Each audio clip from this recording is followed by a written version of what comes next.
morning, everyone. Welcome to what we call the C Squad. Games 11 through 15 here. We're taking a look at Jason Belmonte here early this morning. I'm Mike Flanagan, working with Bowl TV this week, and I'm coming to you from Bowl TV Studios West here in Reno, Nevada at the National Bowling Stadium. Looks like our Bowl TV Studios South was having a little bit of issues on the open. We apologize for that. Aaron Smith is working through that. I have a few stats to throw at you here this morning as I'm working on a daily vlog today, and I was compiling some data this morning, doing a little research. This might be the most important squad of the day to watch because we have 25 players inside the top 64 currently on this squad. 25 players are inside the top 64, plus Jacob Buttriff, who automatically gets a berth in, and he currently is in 80th position at minus 51. So we could potentially have 26 players make it off of this squad. A few notables here that I thought were interesting to watch their scores, especially early on when we saw most of the scores come in these squads. Bill O'Neill, minus 16, is 56th. It's a little too close for comfort for Bill. Again, I mentioned Jacob is minus 51. He's an 80th, but is automatically seeded into the top 64, being the defending champion. Sam Cooley is minus 9, who's in 52nd, and he's been pretty hot on tour. You know, he got that title at the World Series of Bowling.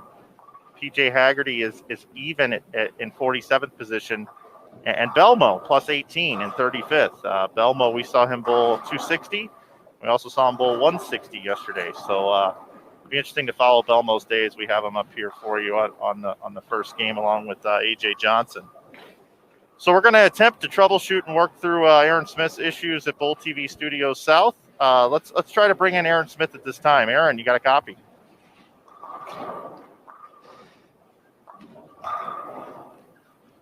Is it working? Is it working? I can hear you just fine, sir. Is it? Everybody chat, Bowl TV chat. Help us here. Yeah, let us know. You know, Jason Thomas is here, and I was hoping that he used to watch Motel 6 commercials, which used to be a sponsor of the tour. Tom Bodette always left the light on for people, but my light is not on right now over here. Again, I'm in the dark, and I look like the Phantom Ninja. I say that because he was listening.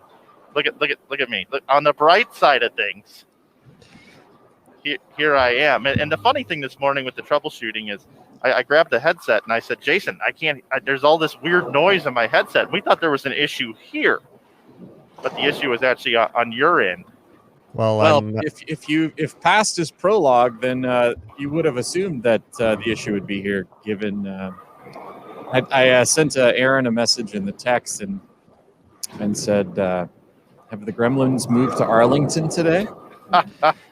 Well, I am glad it's working now, so appreciate the folks in the chat letting us know the issue originally, and it sounds like it's better now, so we appreciate that. But I'm just going to go with that was a real hard April Fool's joke on everybody. So there we go. We got it out of the way bright and early, April 1st. I was just making that noise with my mouth the whole time, actually. So I was just fool of you guys. I've seen a lot of April Fool's things today. As a matter of fact, I don't do this very often, but I'm gonna do a shameless plug here. If you go over to my Inside Bowling YouTube channel, we posted an April Fool's instructional video today. You got to check it out. It's the old if you want to carry better than two-handers. On the third step of your approach, put your thumb in your ear. So make sure you check that out. After bowling, of course. Do not leave here to go there. All right. So my whole intro, I guess nobody got to hear that, so that's disappointing. Well, I mean, you can roll it out now. I mean, I spit out a few stats right here. I'm working on a piece, and I actually can't be here very long. I really just wanted to pop on and give you some perspective on these squads. 25 bowlers inside the top 64, plus Jacob Buttriff on this squad. B squad has 21 bowlers, and A squad has 18. So this is the squad to really watch, everybody, because it's got the most implications if a bunch of people bowl bad, or for some reason it's more tricky this morning, or they woke up on the wrong side of the bed, these 25 that are in plus Buttriff, this could be really telling for all the A and B squad bowlers. Absolutely, Michael, and excellent insight. And I appreciate the assist this morning and helping us get underway as we work through some audio issues. So we'll let you get back to it. But thanks you for helping us out this morning and helping all week. And we look forward to some of that good old content coming up here in the next few days. You got it, bud. Thanks, guys.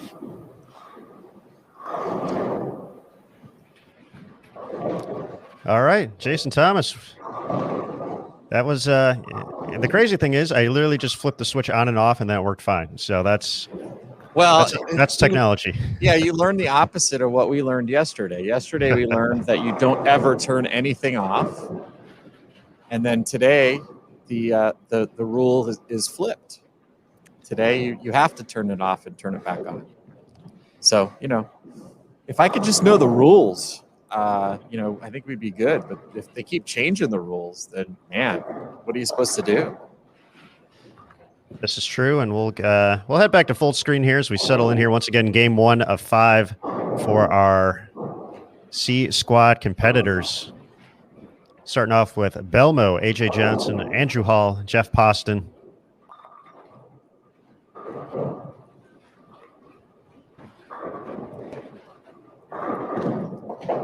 Good group to start with here this morning.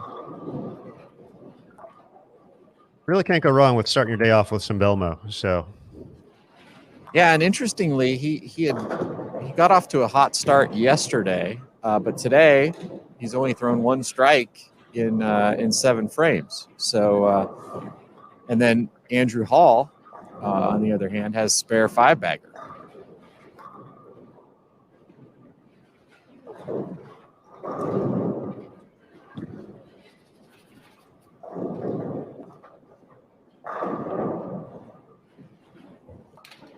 So Belmo just kind of needs to tread water here today.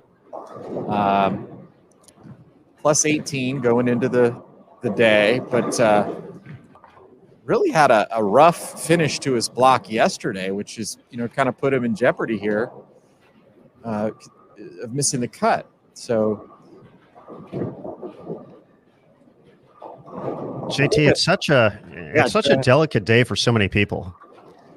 It is. It's with the number being so low, and so I mean, even looking at the folks who are arguably somewhat comfortable in the plus, you think a score minus and you're plus 50 or so, it's good, but the pins can go away so quickly, as we've seen on this 40-foot condition with that soupy 30 mils of volume this week. So, arguably, even folks who are entered the day in, Steve Klumpkin, USBC Hall of Famers, plus 55, a rough day for someone who's around there could all of a sudden drop them into that not so sure area where you're biting your nails and waiting it out for the rest of the day.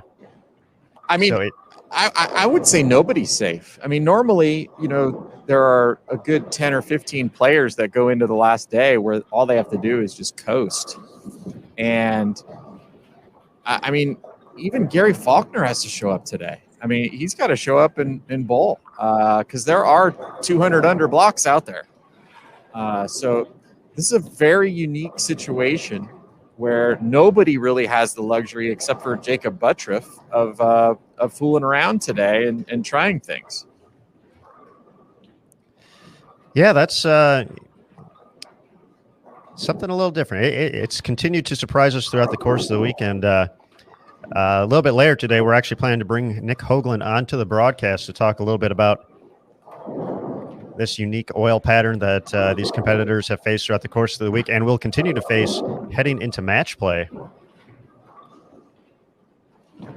Yeah, I mean, like take for example, well, you could use Belmo as an example. I mean, he was coasting after 2 games yesterday, was way above the number. It looked like he was just going to go lights out and lock himself in. And then all of a sudden he has, a few bad games to close the block. And now he's, needs a decent day today just to make the cut.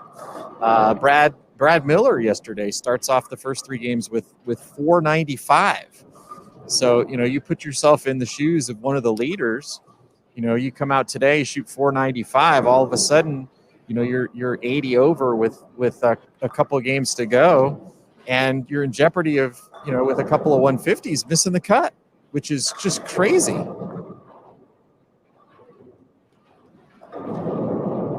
If you're thinking about A.J. Johnson's path this week, led after day one, rough day yesterday, down into the looks like plus 38 there. So it's a different feel. This final block tonight, JT. I'm gonna need an extra coffee. I hope we can commission that 1 or 2.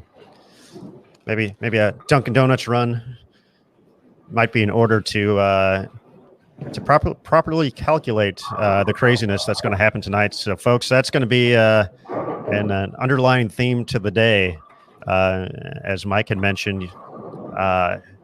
Just kind of tracking that number. It's obtainable for so many people. Tonight, Aaron, it's not. I mean, it's going to happen. Every game 5 all day long. It's going to be crazy.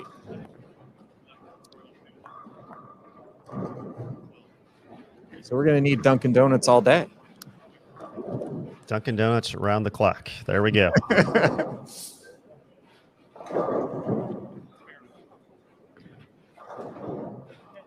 And really, it's every game because you take a player like Belmo, and he's pulling a really great game here just to shoot 190.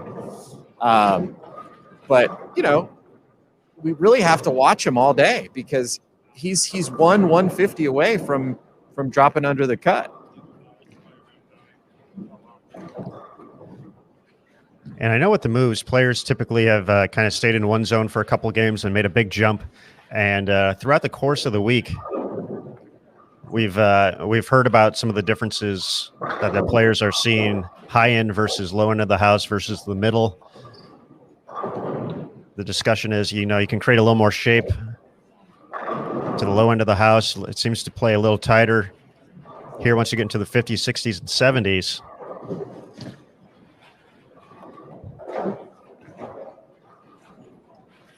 And I know folks talk about, hitting bad pairs and such, and potentially the ultimate penalty of missing, arguably the cut of the year.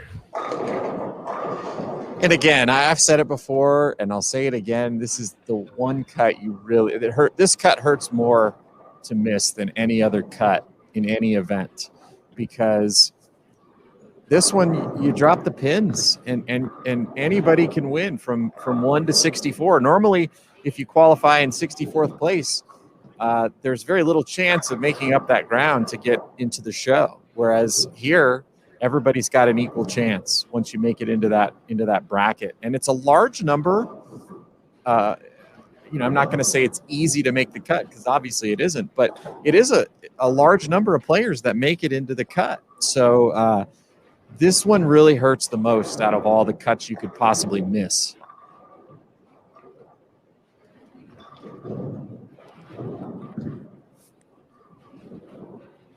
Now, JT, we've talked about that, the potential of, a 150 game somewhere across this block.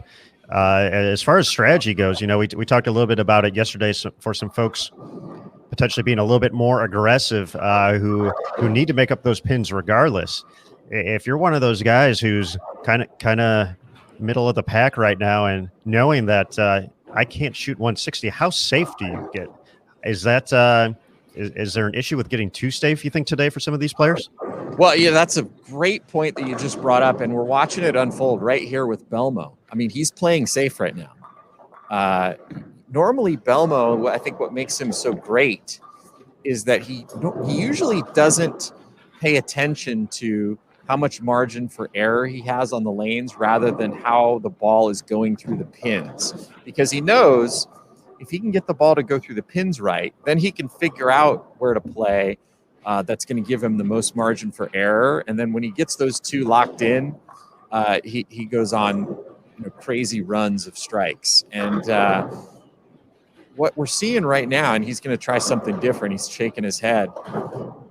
Is that he's trying to make sure he's hitting the pocket, and in my mind, you very rarely ever see Belmo, playing safe like that and just trying to control the pocket, because he knows if he takes a risk here and tries to shape the ball a little bit, he's bringing some 150s into play, which is what he saw last night, or yesterday when he bowled in the afternoon session, I should say. So it's going to be really interesting to see how he navigates throughout the day. He's going to get a look at a different piece of equipment right now to see if possibly he can change up his line a little bit to give him a little bit better carry. But he basically controlled the pocket this whole game, and he's going to shoot 190.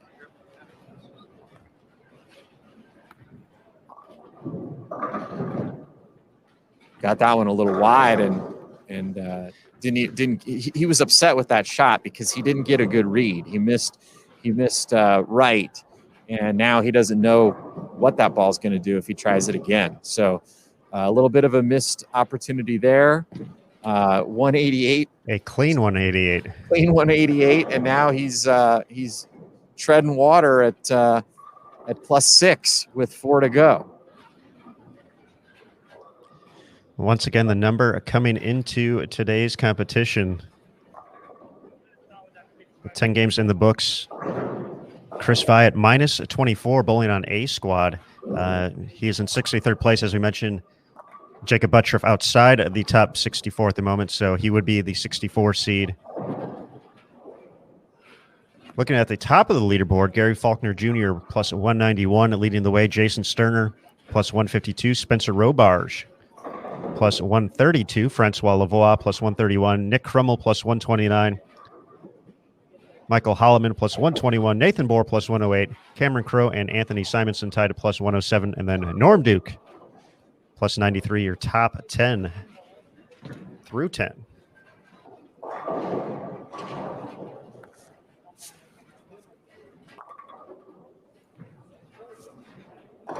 Chance for AJ to bail out 190 here if he's able to get the second one.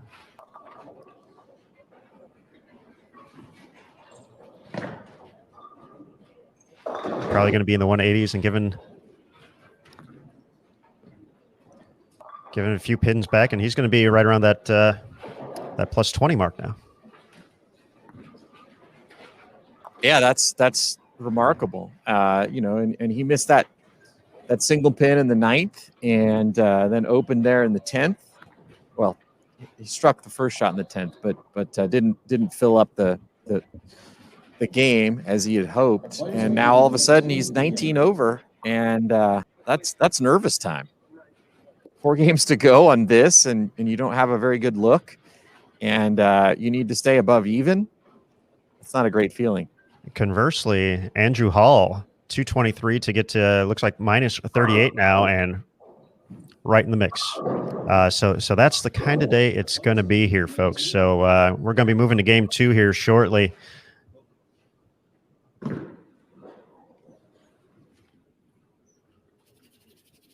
So we'll take a look around, see where we want to head to next. JT's going to head off real quick to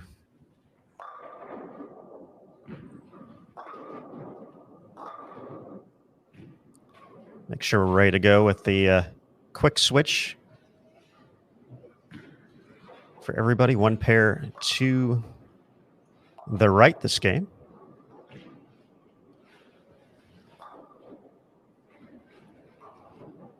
While we have the opportunity, we'll check out another pair real quick and head on over to 71 and 72. Cameron Crowe, Spencer Robarge, and Rocio Restrepo. Spencer and Cameron in pretty good shape right now.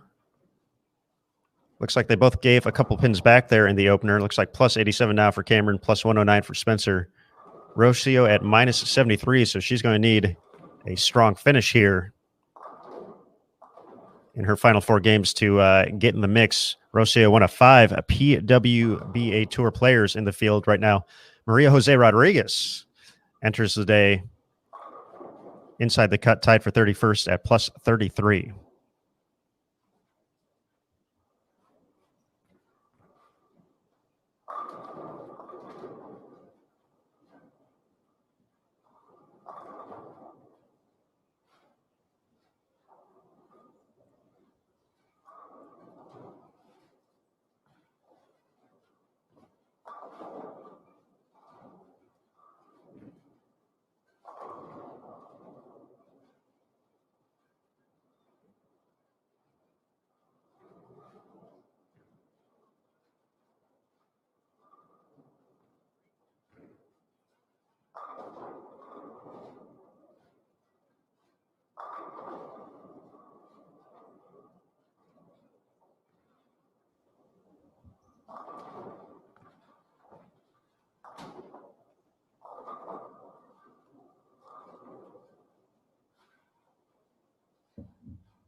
All right, folks, as we settle into game number 2 here, we're going to have a quick check-in with one of the ball reps here this week. So please say hello, Bull TV community, to Mr. Chuck Gardner from the Brunswick EBI family. Chuck, it's great to see you once again, sir.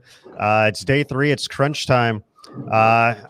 It's with the scores being so low this week and looking at that cut number being in the minus, a lot of opportunities for players to either play it safe or get really aggressive. Kind of what's been the feel for some of the players in both positions on your staff?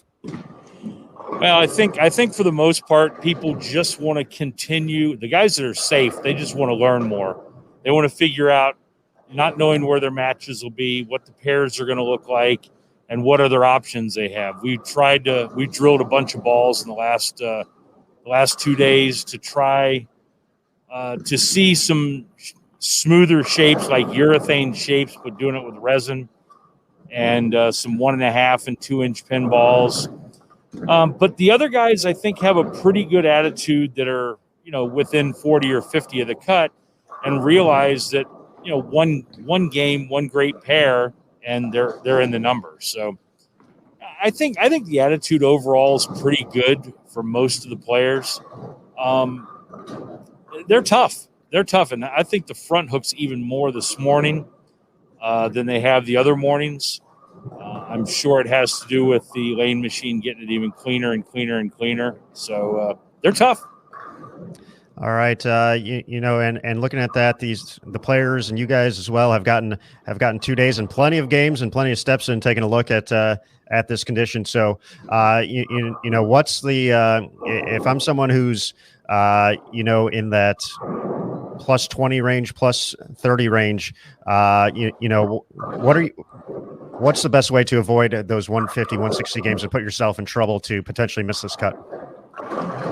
Well, the number one thing is use something very smooth that doesn't change direction a lot. Make intelligent decisions. Don't go for it every time you have a chance.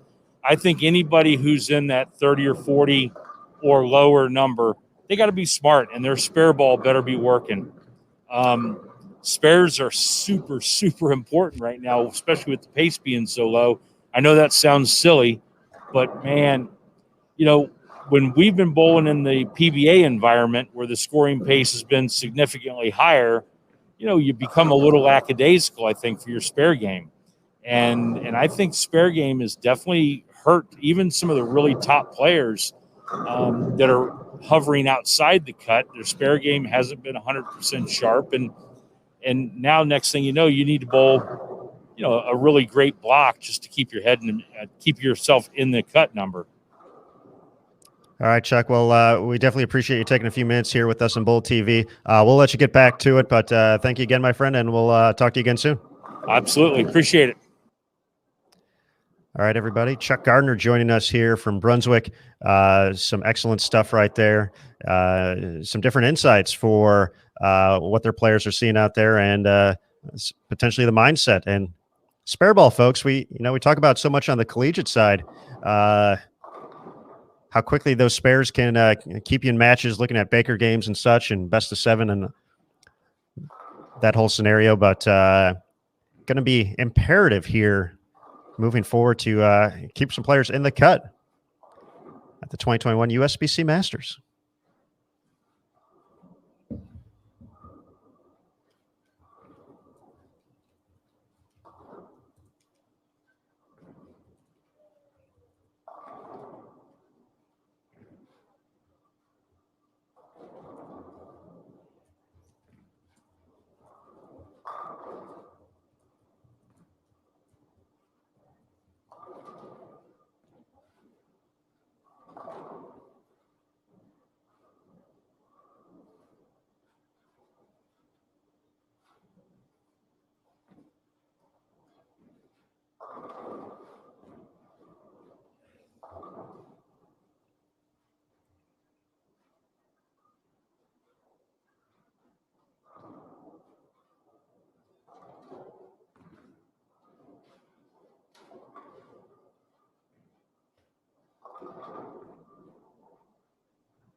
All right, folks, once again, taking a look here on lanes 71 and 72 at the NBS. Cameron Crowe, Rocio Restrepo, and Spencer Robarge all off to fairly nice starts here in game 2. We're going to bring Jason Thomas back into the mix. He's moved into the Mike Flanagan comfy chair, and we like it. It's nice. It's nice. I like this chair. I'm getting used to it. Jason, as we have our 2 picks to click, both bowling together this week. So Mike asked us earlier in the week, getting away from the PBA Tour stars of it, who are our amateur picks. You picked Spencer Robarge, I picked Cameron Crowe. Both have been fairly solid throughout the course of the week, and in great position to make it through these next couple games, stay out of trouble, and move on to the next round. As we take a look at Spencer here, pants a little more tame today. He's got some pants game for sure. If you call those tame, Aaron, man. Well, they looked more camouflage at first from a distance, but now that I see that it works with the jersey as well, and it's almost a vest scenario. Yeah, I regret that statement immediately. Yeah, no, that's a nice ensemble he's got going on there. But him and Cameron able to kind of work together here over on the left side of the lane. And I've been doing well. It looks like I've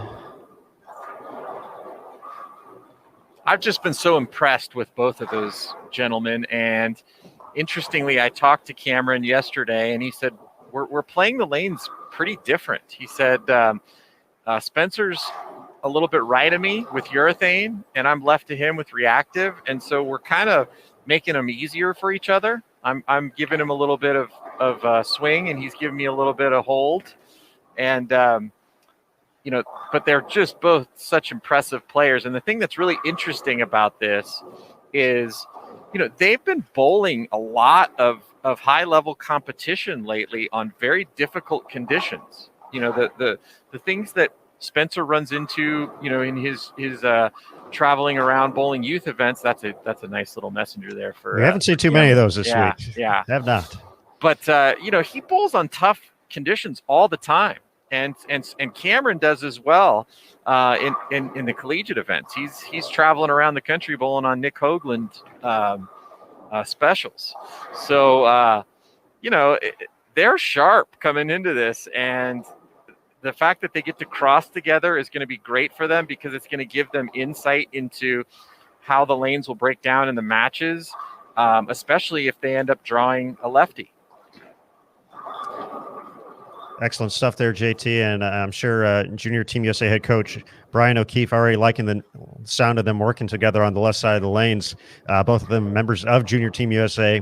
Cameron also part of Team USA, and number one in our hearts, joining the booth again, Mike Flanagan. Michael, welcome back. Guys, I just got one quick nugget for you. I guess I should probably bring this down just so I'm framed a little bit better. So I'm out there, I'm filming. I'm working on a vlog for today. And, of course, I got to go down and check on Norm. So I'm down on 3 and 4, and I mean, he buries the rack on the first one. He sees me with the camera but doesn't acknowledge me.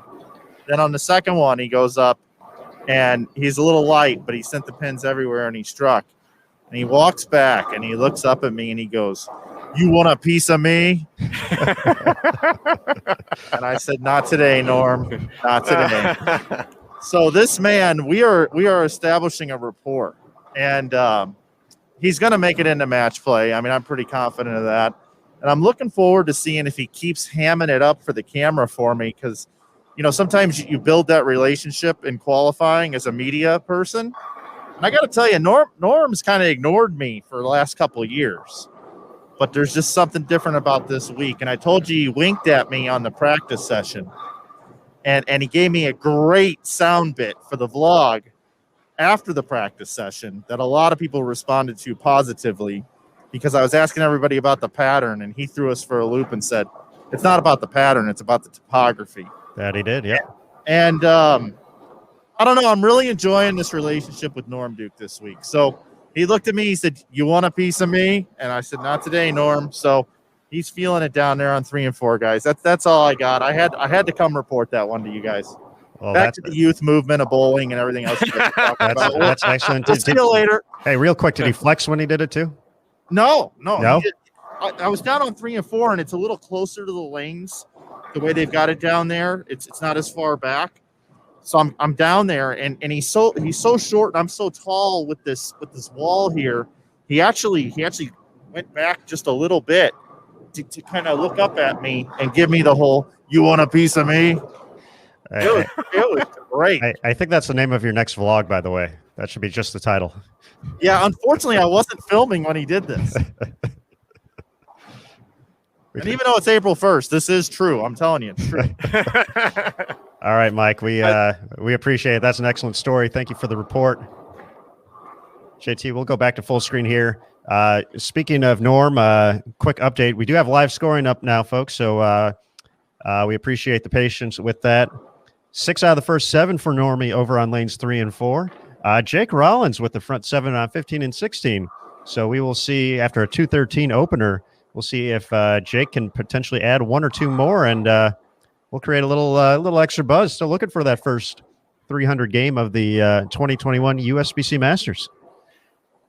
Yeah, absolutely. And both Spencer and Cameron have big games going here. Spencer possible 279. Cameron can still shoot 256. And that would be huge for them because that would allow them to officially relax a little bit. If they were to finish these games off with big scores, that would get them more than 100 above plus, and Spencer could actually get to almost 200, and that would be in soft, as they say. So, speaking of Spencer, I'm scrolling through looking for it right now. We talked to Brett Spangler a couple of days ago, Motive Ball Rep. He has the absolute best Twitter game in the bowling world. He's the king of the GIFs and paraphrasing real life situations to bowling at a top level event. And in speaking of Spencer Robarge, he had a post yesterday, a live look-in at Spencer Robarge leading the Masters, and I'm sure some folks have seen it, where there's this party going on, and there's a little guy there. There's like a young kid who's 4 or 5 years old, and he's walking around and he's just giving everybody little fist bumps, and everyone else is like 25, 30 years old. He's just going around making sure he's getting everybody with a fist bump, just letting them know. And that was Brett's tweet. And I'm not going to lie, I chuckled at that because Spencer is, I believe, 17 or 18 years old. Just coming up here and letting folks know he's not ready to mess around this week. He's running the party right now. No, it's reminiscent of Jillian Martin at the Kickoff Classic. He's not here just to bowl a Pro-Am. He's here to win. And piping it with urethane with a possible 279. Update on Jake Rollins. So I mentioned in the chat as well. Did not strike in frame number 8. Single pin missed, so he can still shoot 267. Normie keeping it going, can still shoot 279 this game.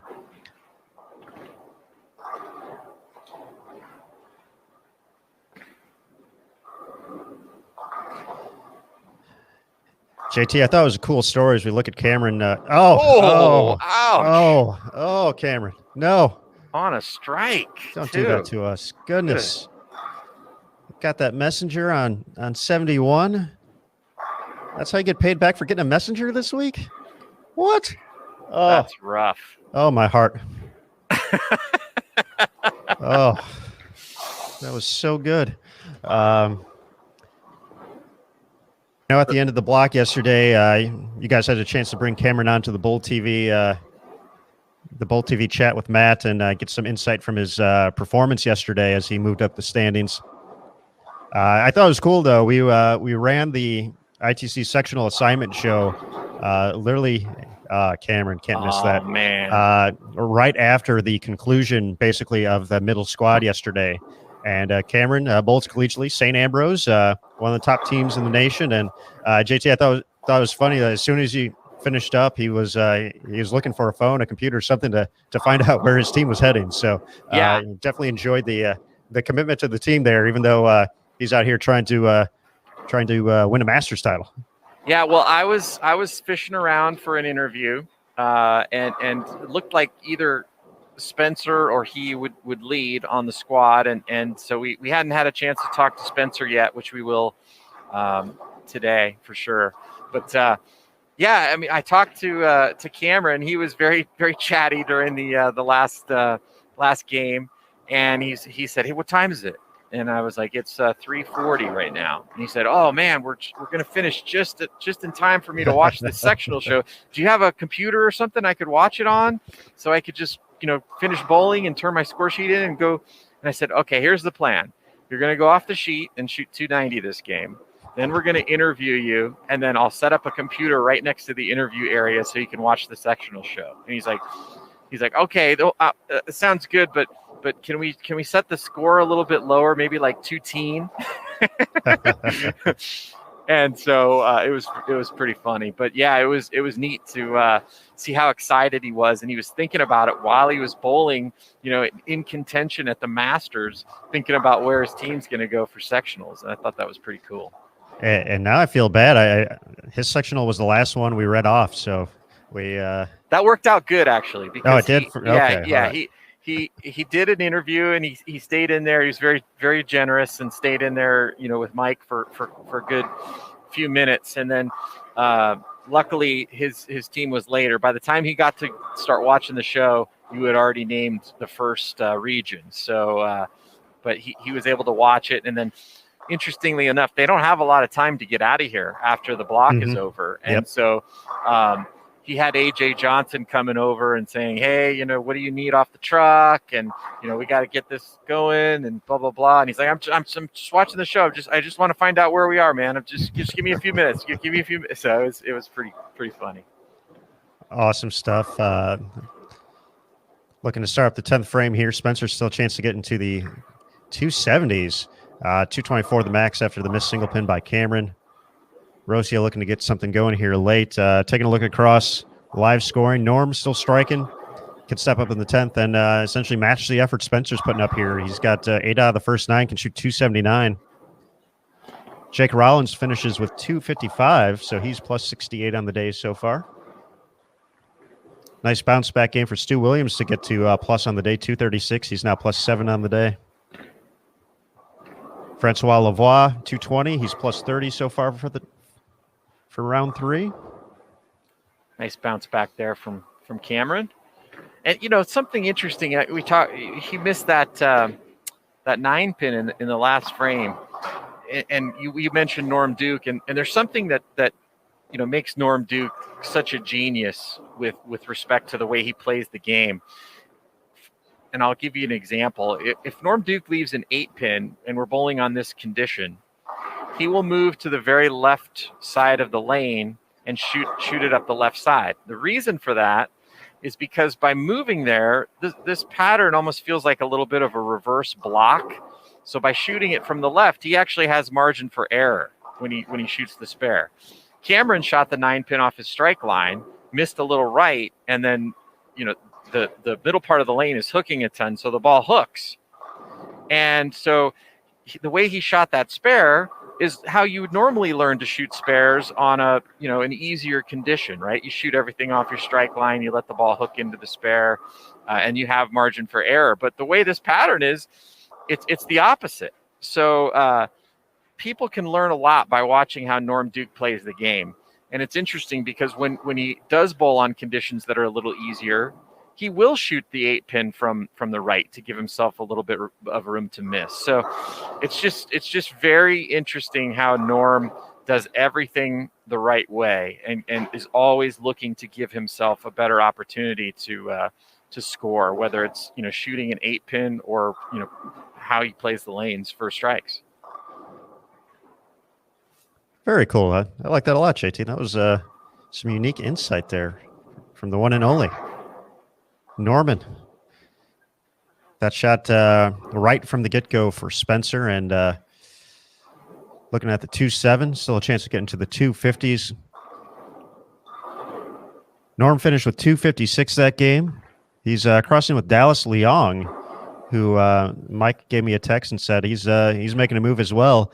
Can shoot 256 this game. With the 10th frame left to go, way down on 3 and 4.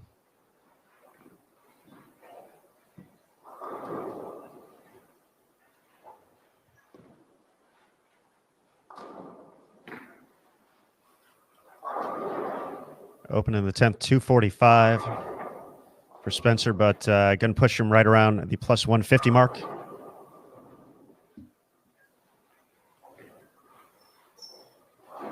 Yeah, it's always interesting to finish a game. I mean, if you would have told Spencer, hey, you're going to shoot 245 this next game, he would have been stoked, right? That's but bowling. Yeah, and now he's going to come off the pair upset. But that was huge. That virtually locked Spencer into the number. It would be very difficult for him to shoot 170 under the last 3 games. So I think we're going to see Spencer in the match play. It'd be even cooler if he ended up leading. I mean, just imagine. We did have it recently with Solomon Salama leading the Masters. Just a few short years ago. Young phenom, not even in college yet, and we could have it for the second time in as many years. Here this week with Spencer Robarge. The youth movement is strong, folks. JT, taking a look at some of the other pairs. Belmo, 190. So he's going to drop to minus heading into the last 3 games. Boy, that's a really interesting story, Aaron. The best bowler in the world, one of the greatest of all time, how he chooses to navigate this pattern the last couple of games with the cut on the line is going to be really fascinating to watch. And I think as we talked with Chuck, he's playing it safe right now. He's throwing bowling balls that aren't going to change direction all that much and trying to control the pocket. And I think he figures, hey, if I just shoot 2-0 every game, this block I'm in. But there's no guarantees, and there's 150s out there just lurking. So it's going to be really interesting to watch him come down the stretch here. If I had to put money on it, I'd have my money on him making the cut. But just watching how he navigates these last few games on a very touchy condition that's playing very difficult today, maybe even more difficult than we've seen it play all week, is going to be interesting to watch. We did just get an update for scores after one, so obviously we'll get the Game 2 score update as soon as we can. We'll take a few looks at A.J. Johnson. He's going to gain a few of the pins back that he lost last game, 210 to get to plus 19. But overall in the standings, looking specifically first at C Squad, which is on the lanes right now through 11. Francois Lavoie leading overall plus 141. Michael Holloman plus 111, Spencer Robarge plus 109, Norm Duke plus 102.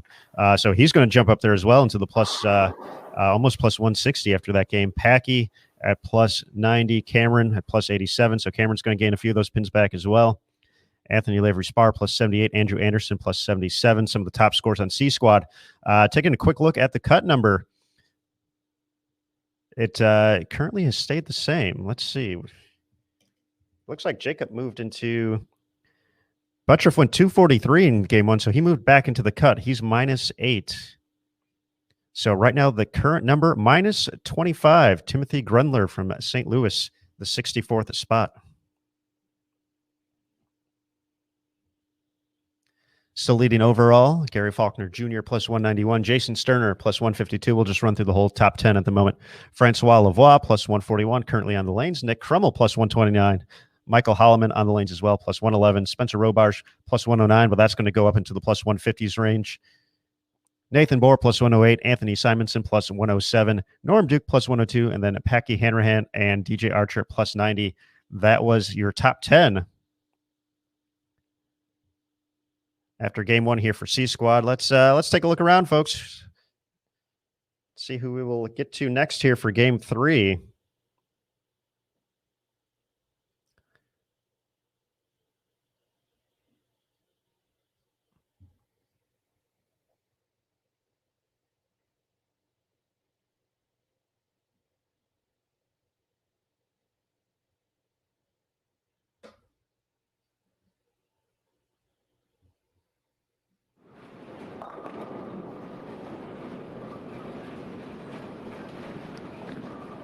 And I think there's enough intrigue that since you can watch all the channels, we are going to keep our eyes on Belmo and A.J. Johnson for another game here. They're over on 69 and 70.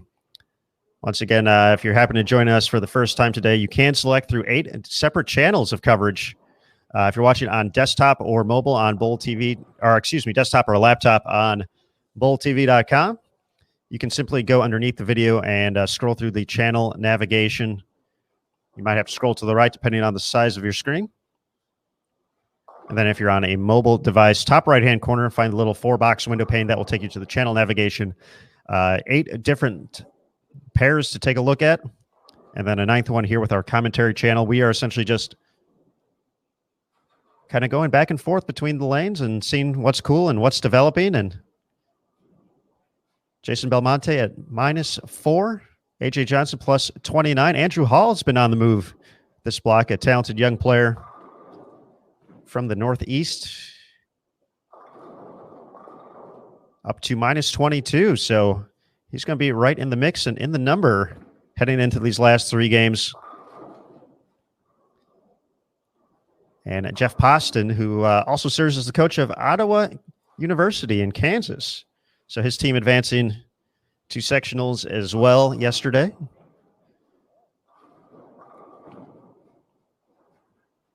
On the pairs, live scoring available as well across the house. We'll use that to kind of take a look at updates as we move along here today.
Certainly got a lot of great folks to thank throughout the competition here at the USBC Masters. Rotogrip being one of them.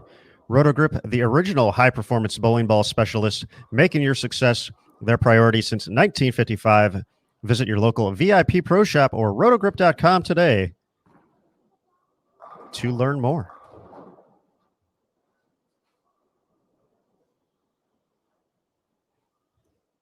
In addition, our giveaways will continue today. During day one of qualifying here at the Masters, we gave away a 900 Global Bowling Ball of Choice to one lucky Bowl TV fan. Yesterday, we did the same with Storm. And today, Rotogrip will be giving away one. Count it, one. Free bowling ball to one lucky viewer watching on bowltv.com.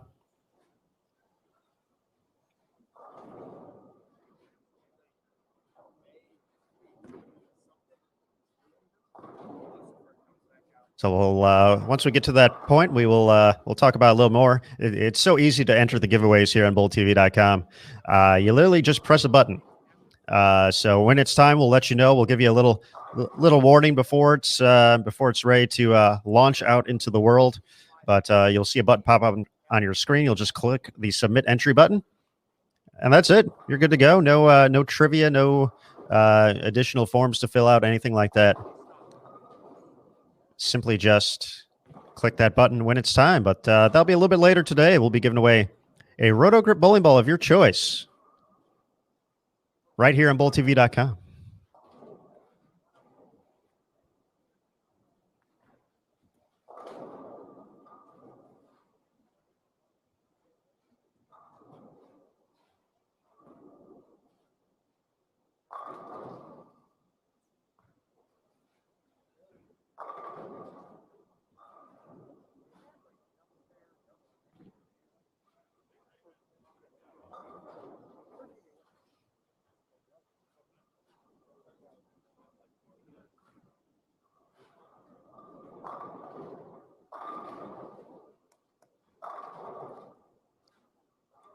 AJ Johnson, 210 last game after a little bit slower start.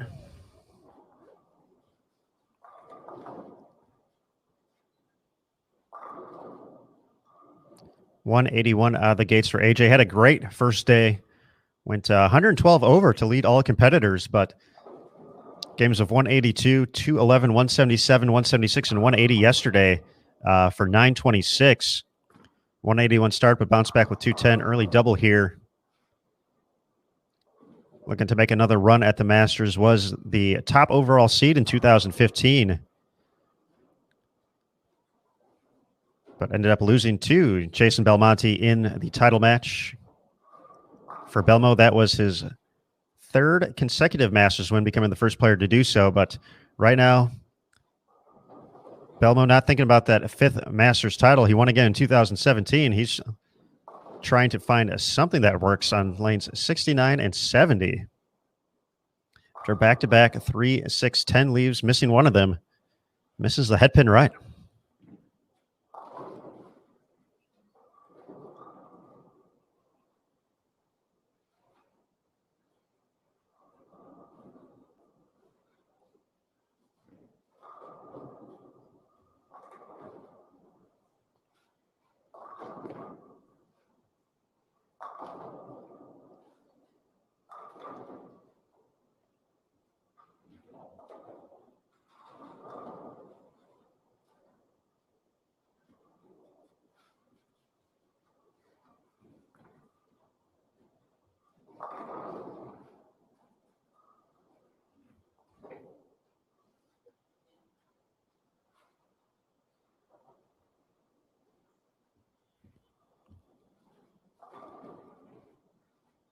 Thanks to Mark in the Bowl TV chat. That's it's a good question from Dan, and Mark has one previously. So once again, Mark, congratulations on that. But for all of our giveaways, you are contacted through email by our marketing team to get the details of best place, and in this instance, find out what bowling ball you want. So for all the folks who win, and AJ, no. Don't do it, 8-pin. Come on. My goodness. But that will be the process for folks who win. So we will reach out to you. You don't have to do anything else. Once you hit the submit entry button, that's about it. So that is the process. Belmo has made a move.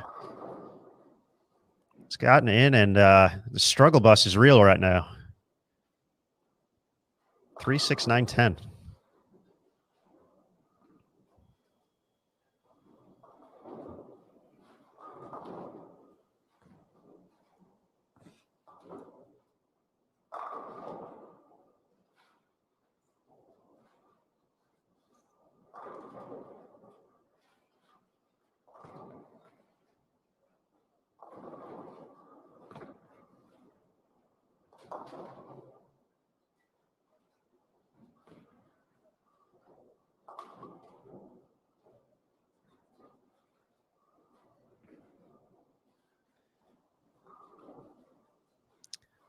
The second open, 51 in the fourth frame, -4 heading into this game. Let's bring in Jason Thomas.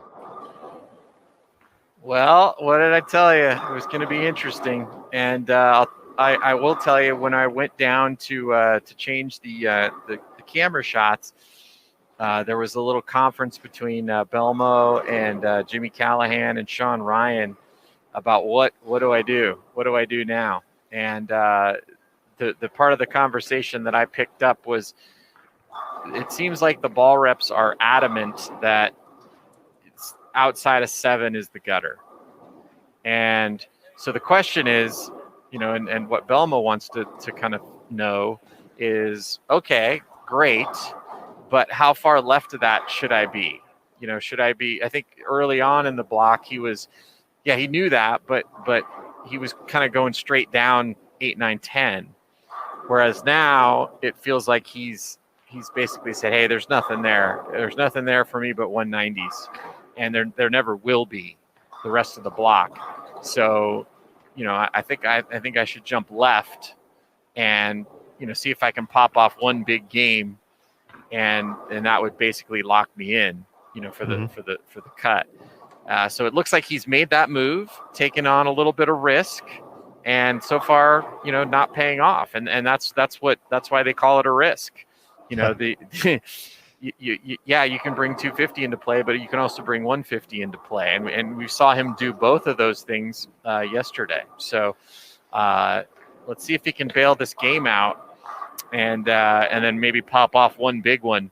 Because all he really needs to do is, if he shoots 250 one of the next 3 games, and this one's obviously not going to happen, he's pretty much going to be in. It'd be hard to see. It would be hard to see him shooting 100 under for those other 2. Although what he's shooting this game is, one step on the road to doing that.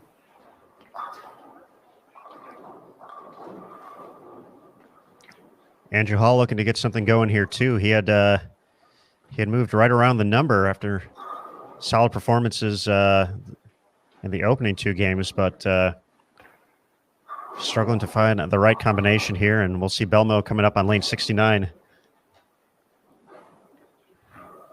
in a moment. Yeah, and that's the other hard thing is, Belmo and AJ are seeing, this kid Andrew Hall have a good start, and so that adds to the confusion in your mind, because you say, well, maybe I just replicate what Andrew's doing, but Andrew gets the ball through the front so clean because he throws it so hard and he spins it a little bit, and so that's certainly not Belmo and AJ are right up the back.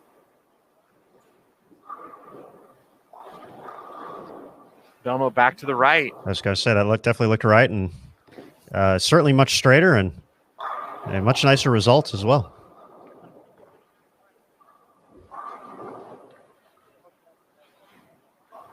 This is not for the faint of heart. I mean,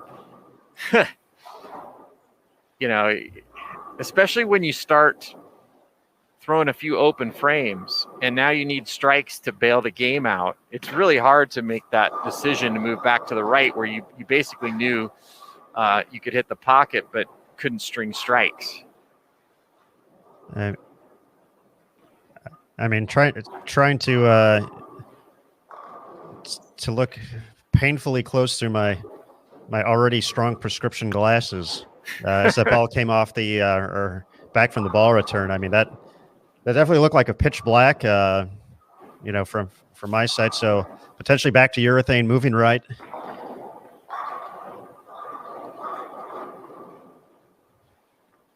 Yeah, remember they told him the gutter is 7, so he's going right on the edge of that, and another great shot there for a double. Belmo's so good with urethane. I mean, most players with urethane, they will use it for a little while, but as soon as there starts to develop some carry down, and you start flat tenning, that's usually when you see the players get out of the urethane. But Belmo's so good with his touch and his speed control and his axis rotation, his ability to change all of those things, that he can make subtle adjustments to allow him to continue to strike with urethane as the block goes on. So I think what he's decided is, hey, I can hit the pocket with this urethane. I think I'm just going to make some fine-tune adjustments to try to get the ball through the pins a little better. And that's my best bet. That's going to, avoid me shooting a bunch of 150s. That's really the only way he can miss this cut. Speaking of cut, we do have an update now, folks. After game number 2, game 12 overall for C Squad. Taking a look at the overall top 10, Gary Faulkner Jr. still leading at plus 191. Francois Lavoie plus 161 moves into second overall. Norm Duke plus 158. Spencer Robarge plus 154. All those players surpassed Jason Sterner from B Squad, who is in the books through 10 at plus 152. Michael Holloman plus 149. Nick Krummel plus 129. Nathan Bohr plus 108. Anthony Simonson plus 107. And Andrew Anderson tied with Cameron Crowe plus 101. So Andrew has quietly had a nice little tournament. He has apparently bounced back from that Michigan loss a couple days ago. And Spellman makes it 3 in a row. Heading on down to the cut line. Andrew Hall minus 22. So we're watching him right now. Andrew games of 223 and 216 out of the gates to make his move. But now potentially in trouble to give some of those pins back. At the moment, 48 players averaging better than 200. And Jacob has moved to the right side of plus 243 and 215. He's at plus 7 right now. Yeah, he is super dangerous, Aaron.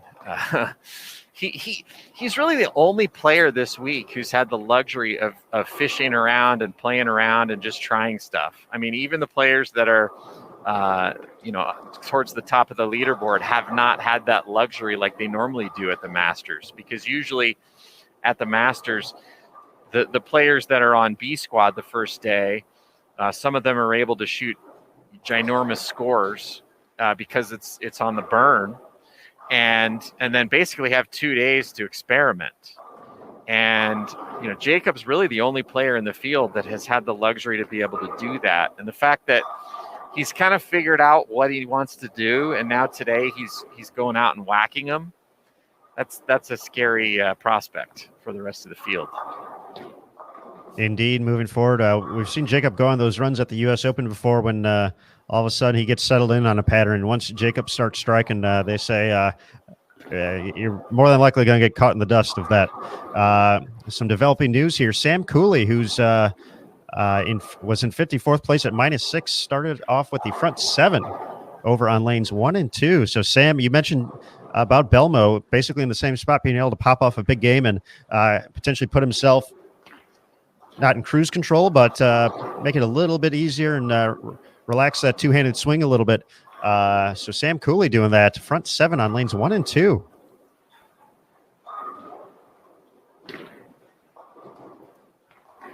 That was a bad shot. He was not happy with that. But this is why Belmo's so great, right? Look at where he started striking, okay, in this game. That was a move, a big move. Now, it was something he done for the previous 2 games, so he had a pretty good read on it. But he hadn't thrown a shot out there on this pair the whole game. So what the point is the reason Belmo's so great is that he has all these options in his bag at any given moment, and he can go to those options on a moment's call and not miss a frame. And I mean, obviously he didn't throw that one great, and he was not happy with the execution, but he basically made a giant move, went from a reactive ball to a urethane ball, moved 2 zones, and starts off with a 3-bagger on that move. And so that's why he's so great, and that's especially why he's so great in the matches, because the thing about bowling, and this is why also Jacob is going to be so tough this week, is Jacob's already figured out what he can't do this week, and it's just as important to understand what you can't do as it is to realize what you can do and what you want to do, because sometimes being too committed to what you want to do could get you in trouble in a match when that doesn't work. But Jacob has been fishing around all week, learning what just simply will not work to eliminate possibilities. And so that's what's going to make him so dangerous as the messenger goes dancing in front of the 10-pin there for Belmo. That's what's going to make you so dangerous, is understanding what you can and can't get away with. I think that's an excellent point, JT. I couldn't agree with you more. We mentioned Sam. His string of strikes ended in frame number 8. He left a split, but he did convert it, so bonus points for that. Zeke Bate making a nice run this game as well. Zeke was slightly in the number. He was at minus 19. Ran off 7 consecutive strikes after the first frame, but a miscue from him in frame number 9. Missed a single pin, but can still strike out in the 10th to get to 257. Zeke Bate looking to get to the right side of plus. He's going to do that regardless here, but I'm sure he would like those extra pins right now. Zeke had a fantastic block yesterday. 4 2-0s the first 4 games, and then a big 250 the last game. And that is the exact block you want to have out here at the Masters. You just want to shoot 4 2-0s and pop off one good game when you hit a pair that you like. And that is every bowler's dream at the Masters here this year.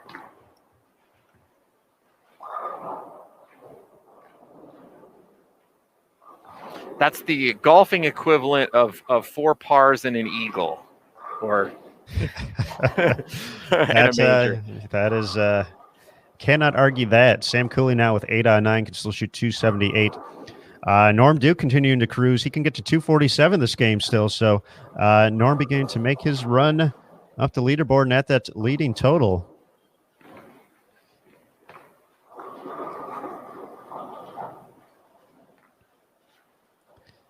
It's going to pass Francois Lavoie this game. He went 198.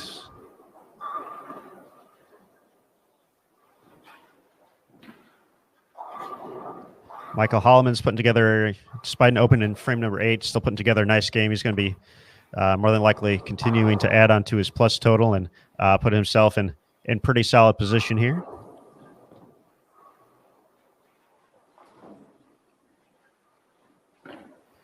Chance for a big game for Kyle Duster. Can still shoot 255 on 65 and 66.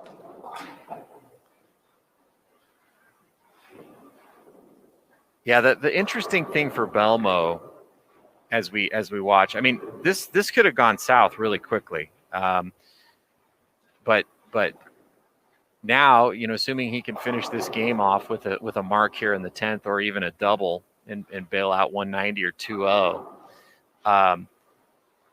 It's going to be interesting to see what happens when he flips down to the low end, because the low end is where he whacked him yesterday. Oh, geez. That was the don't throw it right, stupid shot that I threw in the 8th and got it in a little tight. It wasn't even that bad of a shot, but all you have to do is miss by a little. And now it's going to be really interesting what he does this next game, because he's going to go down to the low end where he whacked him yesterday, hooking it with reactive, and now shoots 170 there, and he's right on the cut line with 2 to go. So what do? Do you? I think he's got to start with reactive from in and see what's there. And it's so nerve wracking. I mean, and you're not even bowling. I know. There's so many decisions that go into this. So I really do think because he whacked him on the low end yesterday with reactive and hooking it, he's got to give that a look, because he knows one good game here and I'm in. You know, even though I'm going south and I'm right on the border of the cut line, if I shoot 250 just like I did yesterday, I'm in. I can basically coast. But it's looked awful today, you know, up on the high end. So what do you do? What would you do, Aaron Smith? I would be aggressive. Because if in this situation I'm Belmo, so that makes me about 4,000 times better than I actually am. So I would take this advantage to be aggressive. But yes, from what we've seen, the potentially more conservative approach these first 3 games has not helped. He's let a few spares get away from him, but yeah, I would potentially try to swing for the fences here early and hope to connect.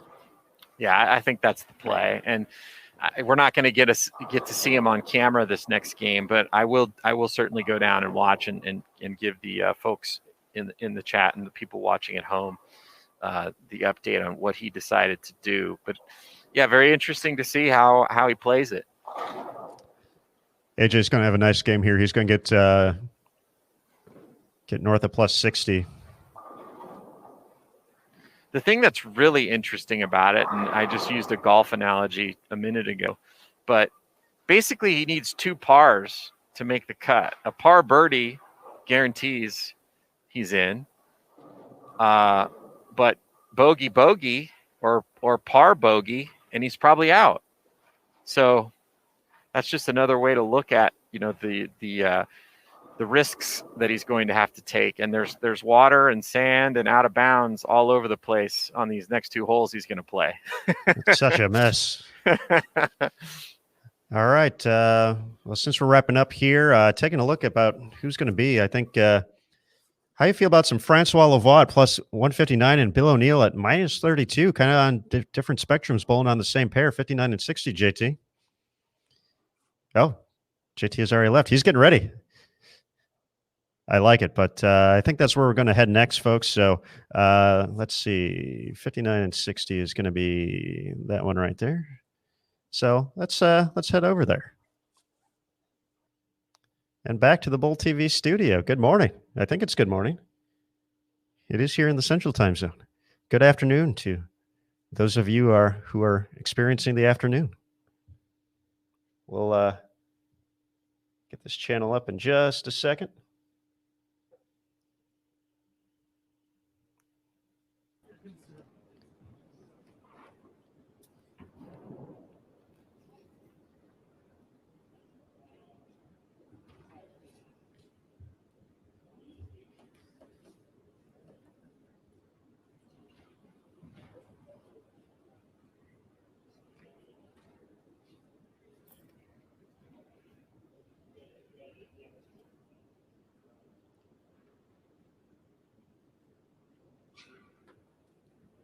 We'll make sure we get the flip over to 59 and 60, but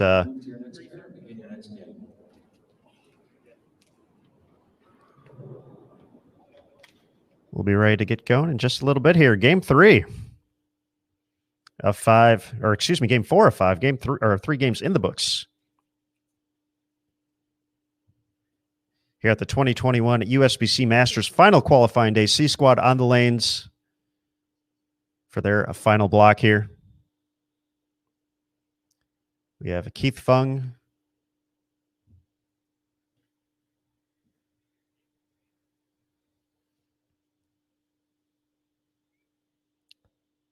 Clark Frizen, Bill O'Neill, and Francois Lavoie kicking things off here in Game 4.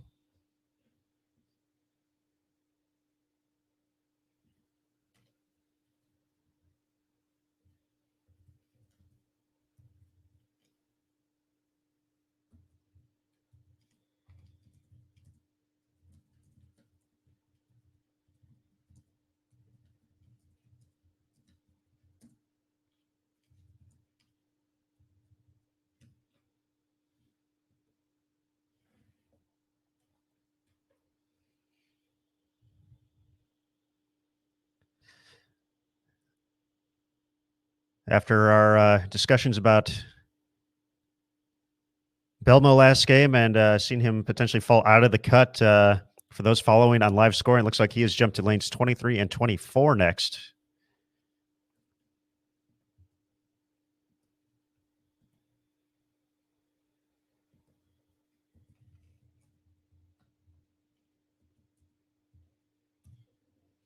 We will put that link in the chat.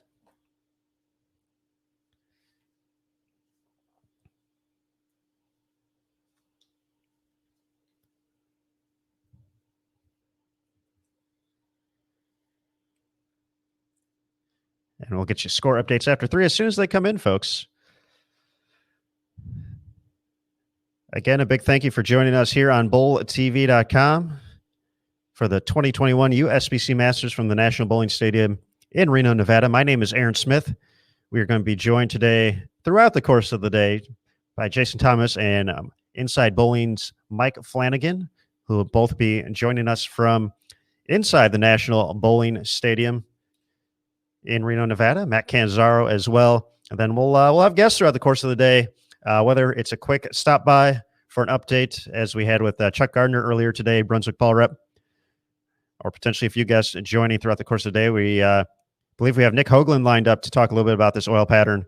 But for right now, as we settle into Game 4, JT has an update for us, so we'll bring him back to the broadcast. JT. Yeah, Aaron, I talked to Jimmy Callahan, and I said, hey, what's Belmo going to do these last 2 games? And he said, they're definitely moving in. He said he's going to try to cross, 18, 19, 20 at the arrows, get in with something, a reactive ball that's a little smoother on the smoother side, but they have no idea which one which one's going to work. So they're going to probably make their best educated guess to start the game, see what it looks like, and it feels like they're committing to that move. And they are aware that he whacked them down on the low end yesterday with that strategy, although that was right at the start, and he had practice on the pair before he started. Now he's in the middle of a block and hasn't had a chance to get a read on those pairs. So man, it's navigating a high wire with no safety net right now. So it's going to be interesting to see what happens. But we don't have him on camera, but we'll keep you updated on what he decides he wants to do. All right, JT, excellent update there. And folks, once again, live scoring, we just dropped the link in the chat. You can click on that or find it at bowl.com/masters.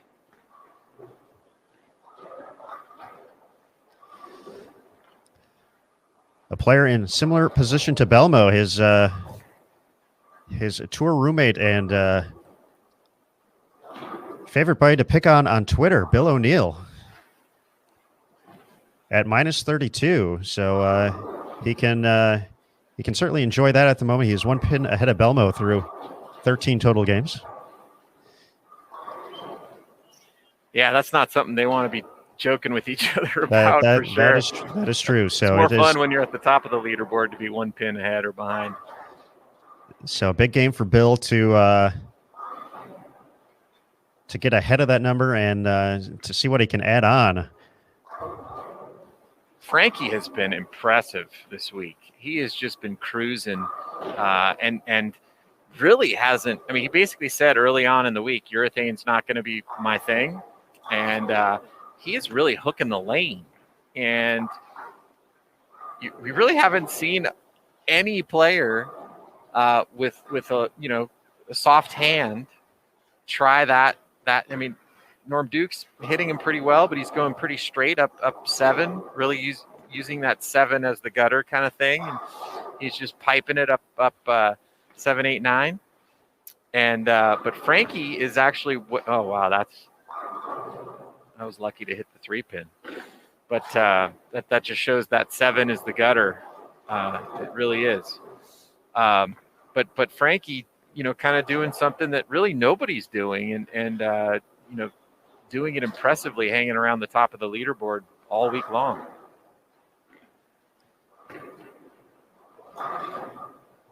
Francois falling into that next generation of pure shot maker, showing off that touch here.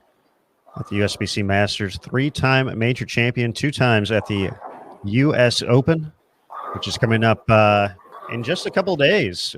Technically starts on April 4th, folks, with the pre-tournament qualifier to solidify the field. And, of course, we will have that right here all week long next week, qualifying and match play on bulltv.com. Yeah, and Francois, I did an interview with him last week coming into the tournaments here. And, obviously he's had a lot of success in the U.S. Open. So I think he's very comfortable with his ability to do well in that event.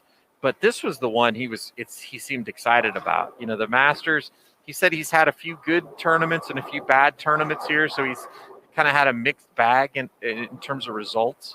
But I think he was super excited about coming out and bowling this event. He said he always loves bowling it, whether, no matter how well he does.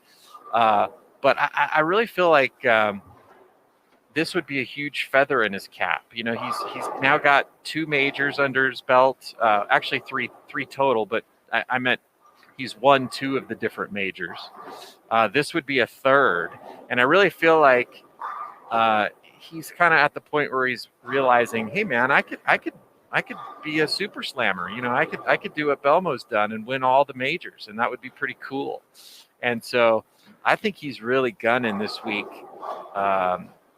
feeling good about, his chances. And anything can happen again in the match play portion once we get that underway starting tomorrow. But he would be, at this point, one of my short list of favorites going in. Francois certainly in good position here to advance to bracket play, plus 159 heading into this. So outside of potentially not bowling the last game, he's probably going to be all right here. Well, just look at his scores for the week, Aaron. 223, 205, 201, 225, 200, 183, 210, 238, 248, 198, 210, 220. He hasn't had a game under 183, and he's only had that was his only game under 198. So he hasn't had a bad game all week. And that is what, you will win a lot of matches by not shooting 150s this week. And so he just has something nobody else has had all week, which is he's found a way to have a consistent ball reaction across the house, which nobody has had. And he's doing it by playing the lanes completely differently than everybody else. He's not starting to the right. He's actually starting left and hooking the ball quite a bit. And towards the end of these blocks, he's really hooking the ball. I mean, he's left to 4th arrow. So very unique strategy he's had all week. And, Bill O'Neill, who's, also one of the best shot makers in the history of the PBA Tour, has had him as a roadmap and hasn't been able to duplicate what Francois has been able to do because he rolls the ball a lot heavier in the front, so his ball's seeing it a lot earlier.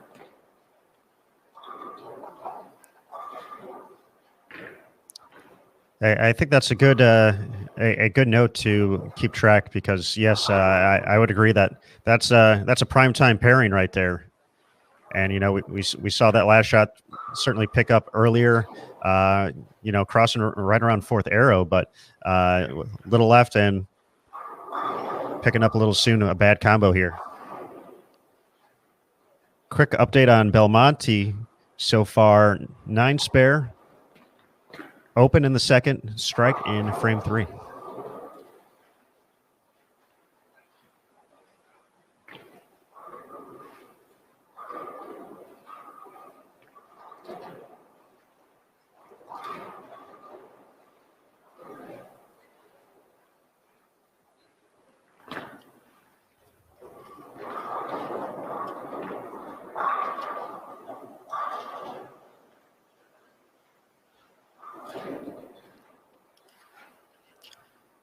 JT, that certainly was a great conversation you had with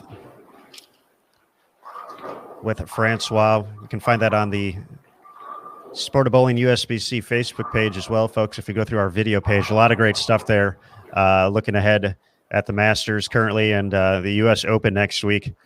But, you came right out and asked him, looking at that recent win he had, Frankie, you're not a 450 rev rate guy. You're not a 500 rev rate guy. How do you keep knocking off all these revs that get thrown at you?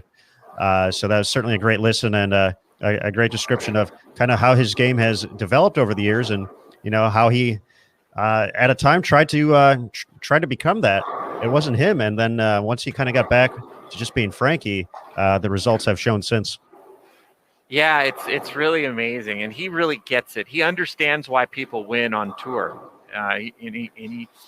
Mark Baker actually explained it to me a long time ago. He said, in order to win on tour, you either have to be unique or you have to be an absolutely great shot maker.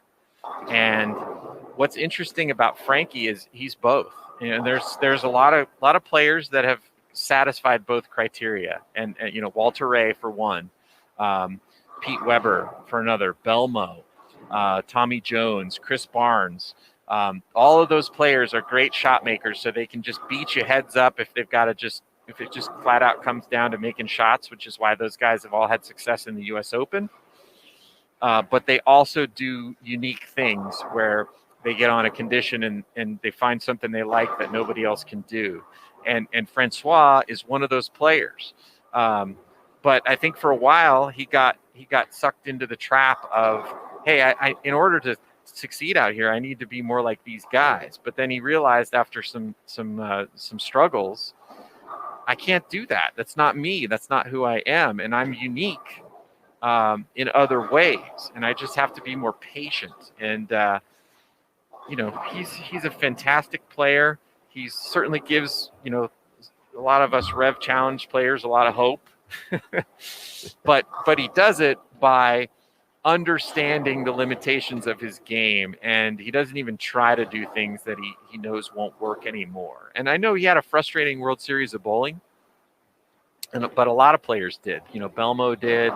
That bowling center they bowled at there, from what I understand, is very unique, and you really need to have, which is why Tom Doherty did so well there. You really need to have an understanding of what works and what doesn't work in that particular bowling center. But here this week, Francois is doing something completely unique that nobody else has been able to replicate.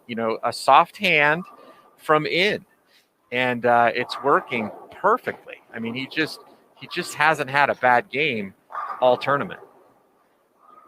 And that's one thing we've seen throughout the course. The ups and downs of this is, when you're in that position, finding ways to, make a 150, a 180, or 190. And Francois has not put himself in that position. But JT, is it too early in the morning for me to get a little loud and amped? No, it's never too early. Because this is cut day, baby. Because we have a score update right now, and we're going to get to the cut number in a moment. But I just want to say that the Norm Duke wink is in play, folks. It is in play. He's leading. New leader alert. New Norm Duke, plus 192, your new leader. Wow, that the is wink, awesome. The pregame wink. Mike Flanagan. He called it. It plays. And that's making me look really bad in my Barnes Duke bet with Michael. Well, I'm in big trouble in that one. Chris at minus 51. He still has some work to do. That potentially could be a 164 matchup the way it's going. It could. Yes, that would be great. Let's settle it first round of the match play. But Norm, after games of 209, 256, and 234, he's plus 99 this block. Leading overall, plus 192. Gary Faulkner, yet to bowl today. Still in second, plus 191. Spencer Robarge, plus 168. Francois Lavoie, we're watching him right now, plus 159. And then Jason Cerner on B squad, plus 152. Your current top five. Taking a look at some other players here on C squad who are getting in pretty good shape here. Michael Holloman in sixth place overall, plus 149. Nick Pate and Stu Williams both at plus 112. Anthony Lavery Spar plus 105. Andrew Anderson, a past champion, plus 104. Cameron Crowe plus 90. Sam Cooley, big 275 last game to get to plus 69. So once again, just finding that one big game can get you in the mix. AJ Johnson has been steady after a little bit slower start, plus 66. Mitch Hoope, who made the show back in 2019, last time we had the Masters, plus 50. Packy at plus 38, unfortunately going the wrong direction after a 249 start, 180 and 168. Thomas Larson plus 35. Cortez Schenk plus 28. Zeke Bate had 243 last game to get to plus 24. That game could have been a lot more. Missed a single pin in frame number 9. Callum Bork plus 18. So this is getting kind of you're still in the cut, but it's getting fishy range. Dallas Leong in 42nd plus 12. PJ Haggerty plus 10. Great to see PJ out there. The principal, Justin O'Shaughnessy plus 4. Jacob Buttriff plus 1. So still in the number here. Currently in 50th. Billy Hibbard minus 3. David Haynes minus 10. And now we are to the cut currently. It's gone up a couple pins. Minus 27.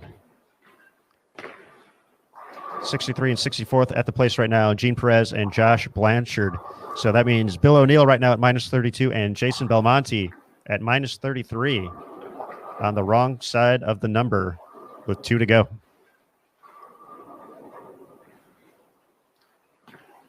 It's good stuff, Aaron. Good stuff. And you know, this squad was the squad that you seem to be dictating, you know, the number the most out of the 3. And, you know, if the number goes down with this squad bowling here this morning, I can't see it going back the other direction the rest of the day. So even though, you know, let's say Jason Belmonte finishes just outside the number here this morning, he could very well jump back into the number as the day goes on.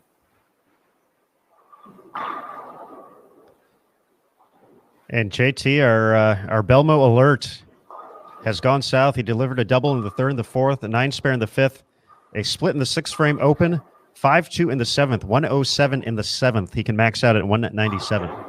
Wow. That's big news, Aaron. And really, I mean, he needs to find a way to throw a few strikes here to get himself in the 170s or 180s, because, you know, at this point 150 would be almost virtually guaranteed that he would miss the cut. He did not strike in the 8th either, so that drops that max now down to 187.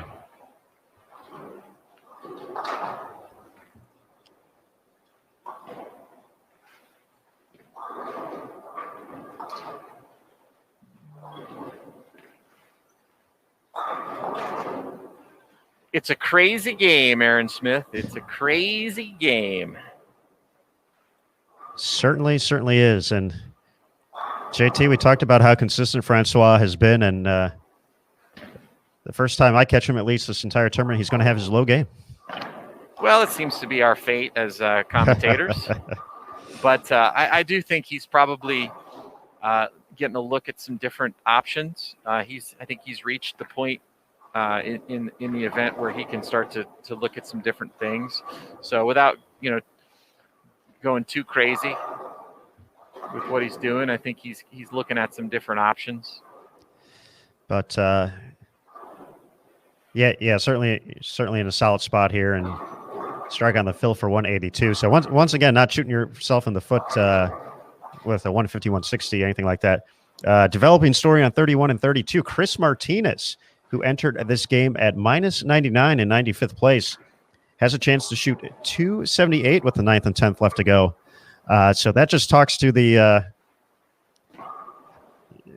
just the craziness we're going to have each squad here.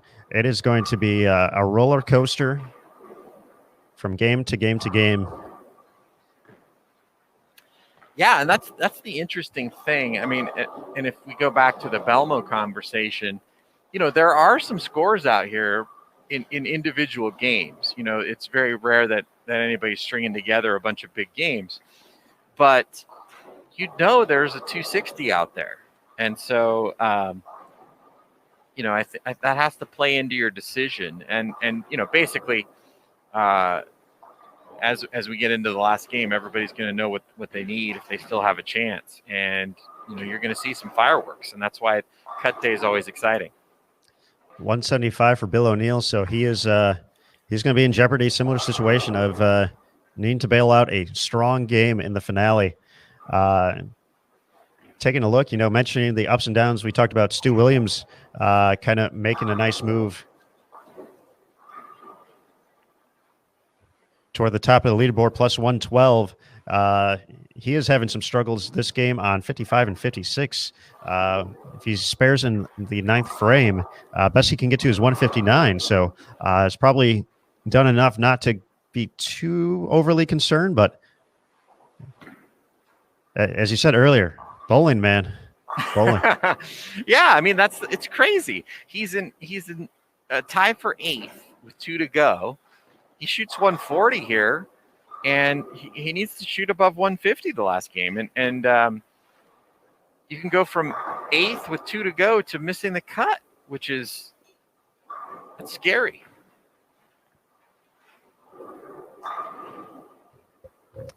And just taking a look around it, outside of Chris Martinez, AJ Johnson's having a nice game. Belmo's max now 176 with the 10th frame left. Scores have kind of gone in the wrong direction across the house. So curious, depending on how everyone started, if, obviously day 3 potentially a chance to get more aggressive and maybe making things a little wackier. We talked about being less transition out there with the way the skip is working, but there's a whole lot of nothing on the scoreboards out there for game 4.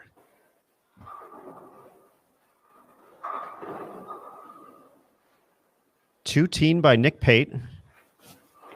Curtis Lee on 55 and 56 can get to 213. I see a 211 from Michael Davidson. 208 from Andrew Anderson. Joe Hotsteller can still put together a nice game. He started off with a 4-bagger. 9th and 10th to go, can still get into the 240s, but outside of Chris Martinez and AJ Johnson, it is not looking very fun out there. My goodness, JT, who can we watch this final game? Let's see.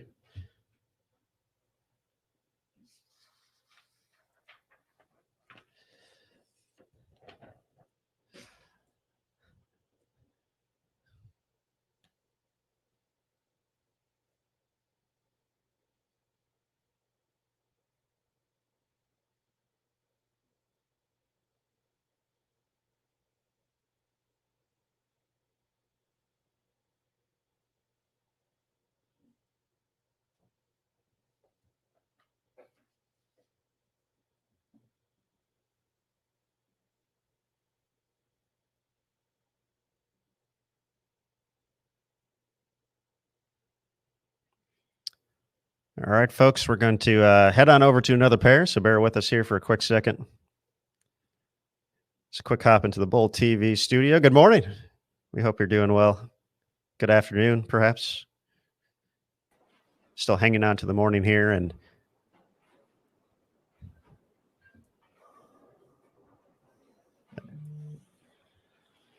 I think for one more time, we just got to see the start of this game here. 30, or excuse me, we'll move over to 41 and 42, but another look at Belmo as they will hit that pair for game 5. We also have Norm Duke on lane 61 and 62.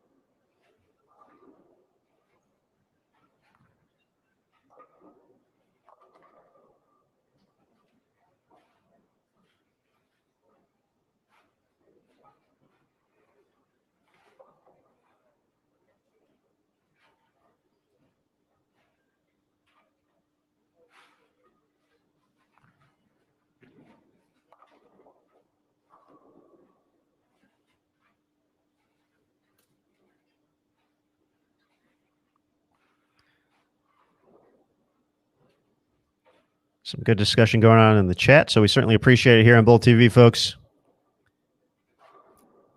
Good morning, Sean. We're doing well. So our final game of qualifying here for C Squad competitors at the 2021 USBC Masters.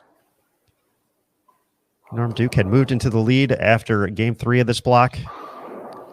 Conversely, potentially the 4-time champion, Jason Belmonte, in jeopardy of potentially falling outside the cut number. He is outside the cut number at the moment, but potentially in search of a big game to make a run here.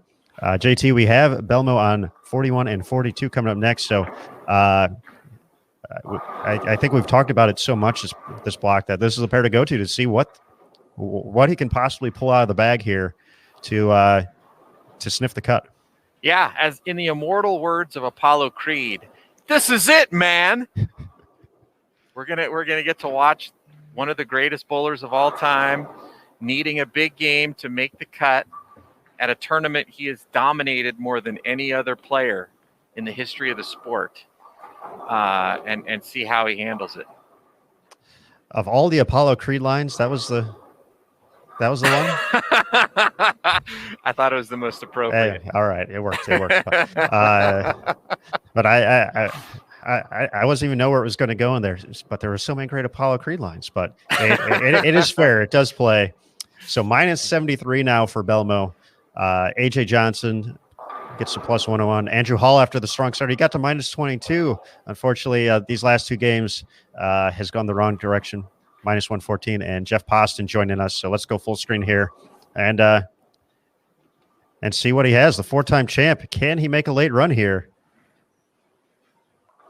to potentially put himself in a position to sweat out the cut? Yeah, and I'm sure he's frustrated because AJ Johnson's been able to turn it around and get it back going the right direction. So he's had a roadmap, but just hasn't been able to figure out the combination. And now he absolutely has to have a big game.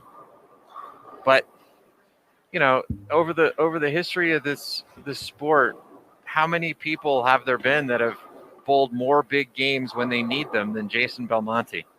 Not many. He's been known to have a flair for the dramatics. Yeah, and boy, he bowls a big game here and sneaks into the cut. How would you like to be that first player that draws him in the first round?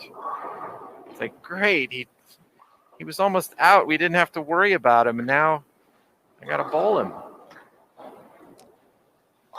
We'll be intrigued to see the strategy here as he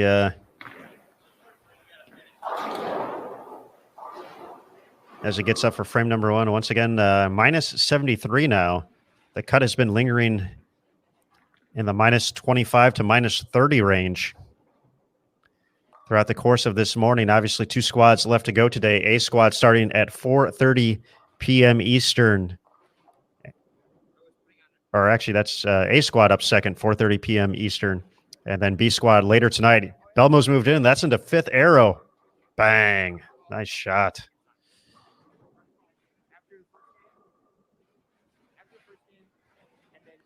Into 5th arrow, the big jump. We watched Darren Tang get pretty far left yesterday toward the end of the block. Or I will admit I didn't get to watch a lot yesterday, but jumping into 5th arrow, JT.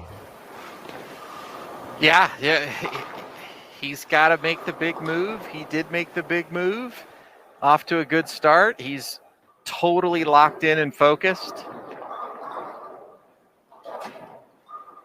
Knows exactly what he needs to do.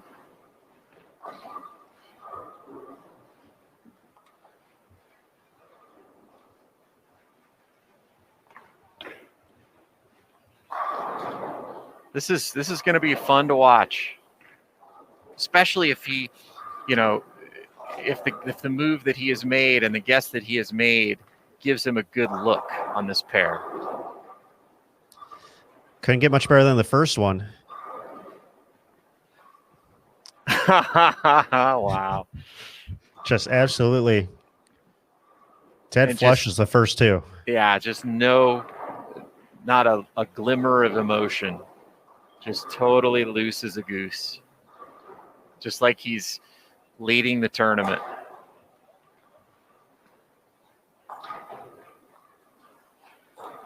I'm excited to see this. JT, you've been able to follow Belmo a little bit more than I have. Obviously, the success is well known, but kind of getting to see these moments is usually just seen on TV. That this is I'm kind of excited about this. I'm ready to get amped if we start off with a couple strikes in a row here. Yeah, it is. This is the best. This is awesome. I mean, this is why players are great, become great, because they are able to find a way to survive round after round after round. And the more chances you give yourself, the more opportunities you have to win. And so the great players are always it just seems like so often able to find, a big game or a big strike or a big spare conversion like the 3-6-9-10 he made to win his first US Open last year. And to see him start off with a double and have a pretty good look going into this last game, it's pretty exciting.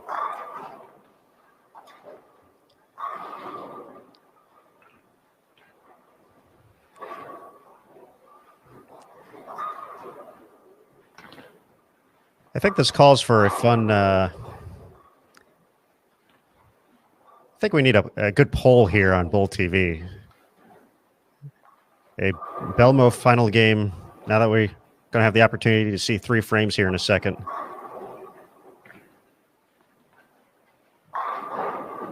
Oh, give it the business.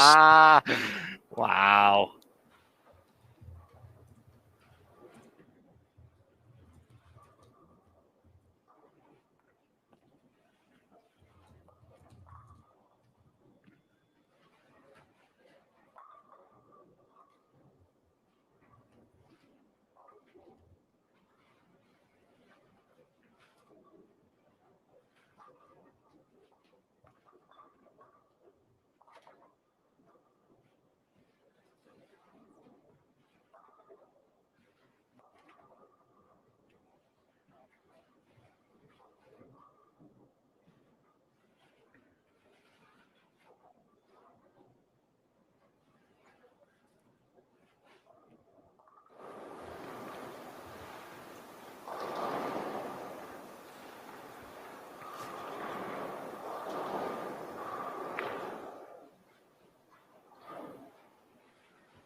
Got a little grabby on that one.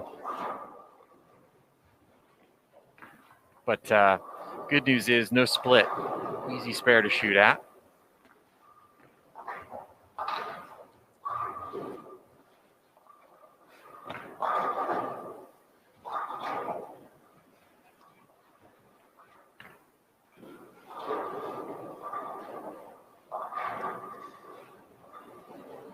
All right, here we go.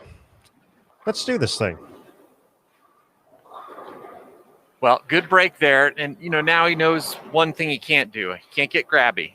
And he knows what he does need to do. And that's what you're trying to do as a good bowler is figure out, what you can and can't get away with. He knows he can't grab it. He knows what he has to do to make a great shot. Now it just comes down to execution for the rest of this game. And he basically has the luxury of missing probably one more time to give himself, a great chance of making this cut.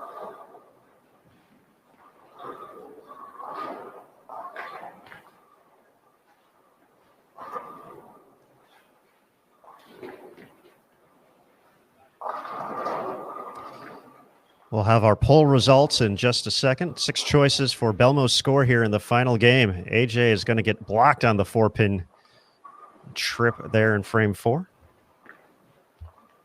Yeah, and Andrew Hall with that miss there, he had an outside chance still with the front 3, but with that open frame, that's going to seal his fate. But I'm sure it was a great experience for him getting to cross with one of the greatest of all time and AJ Johnson.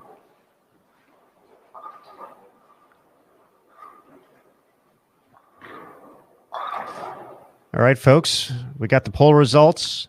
28% say between 220 and 230 that you just want to make it interesting for later today. So that's what the folks out there are thinking. But 16% 231 to 240, 19% 241 to 250, 18% 250 to 260, and 12% more than 260. Only 7% saying less than 220 this game.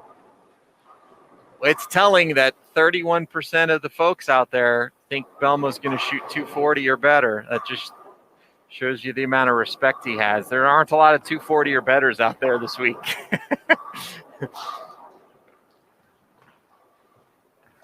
So big thanks everyone for participating once again. JT, take it.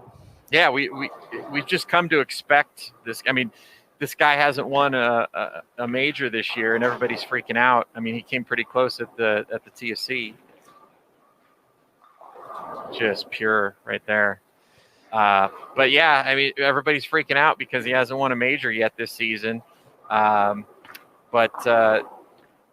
you know, I talked to him in our open conversation, and he's, even though, you know, a little disappointed that his chances of a 7th player of the year are probably gone for this year, there was no shortage of confidence. Absolutely. Take a quick look at live scoring. Bill O'Neill, another player, is going to need a big effort. Spare 4-bagger out of the gates. Bill way over on 1 and 2. We've seen some big scores on 1 and 2 so far today on the very low end of the house. So potentially a good sign for Bill as he's looking to work his way into the number. Yeah, I've got a couple of players here that are in front of me that have either kind of locked up their spot or they're close. Cortez Schenk is in front of me. He's 14 over on a 190 pace through 7 frames. So it looks like he will be able to hang on and make the cut. Cameron Crowe and Spencer Robarge in front of me on 53 and 54. They are both in soft, both shooting either 2.0s or 190s this game with a huge cushion for the cut. So it'll be really cool to watch both of those young men compete in the match play starting tomorrow. David Haynes, former Team USA member and has bowled this tournament for a long time. He's made a lot of cuts, is -7, and he is on a 186 pace through 6 frames. So he's fighting for his life here to move on to the match play. But Jason Belmonte stepping up, probably needs 240 or better to make this cut. Off to a good start. This last shot on this lane, he grabbed a little bit and went Brooklyn. So needs to make a better shot, and probably can only afford to miss once or twice more this game.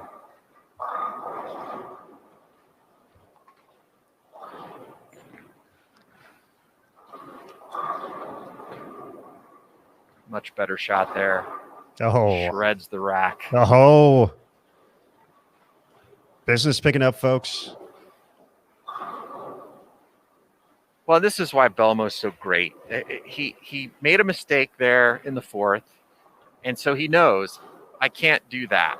I can't do that again. I have to make sure I get through it and get it to the spot, and comes back the next shot with basically do or die on the line and just pures it.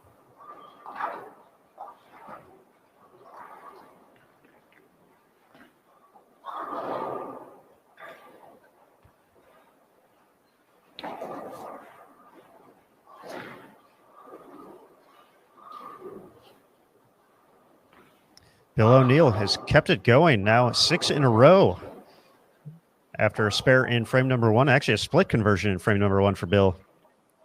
Still waiting for the update after 4. As soon as we got that and some of those final numbers, we will let you know.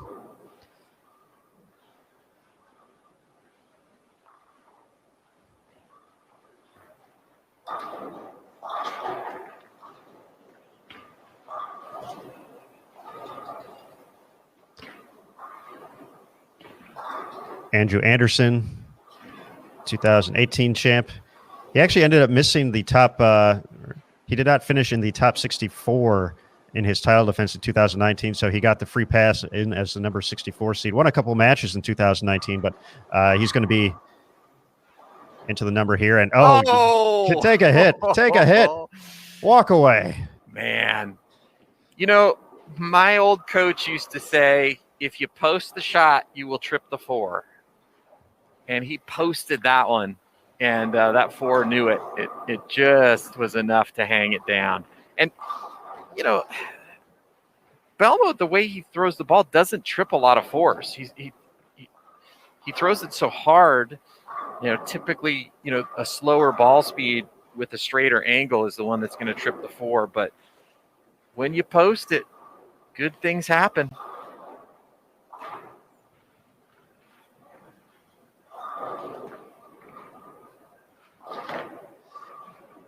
This Belmo guy, JT.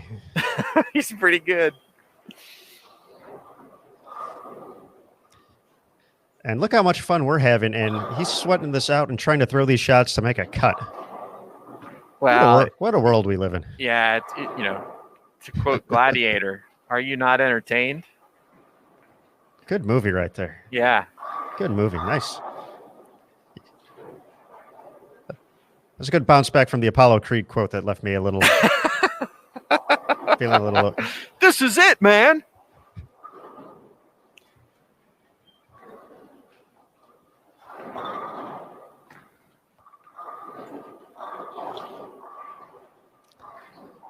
Four-time Masters champion Jason Belmonte has not had a game over 200 yet today. Started competition.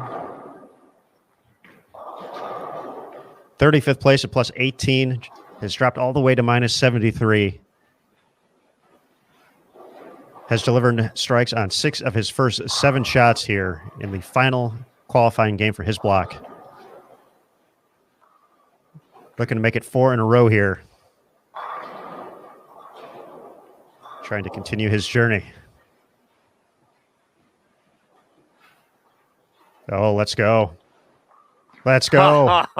That's just, you just can't throw it any better than that, ladies and gentlemen. This guy, goodness.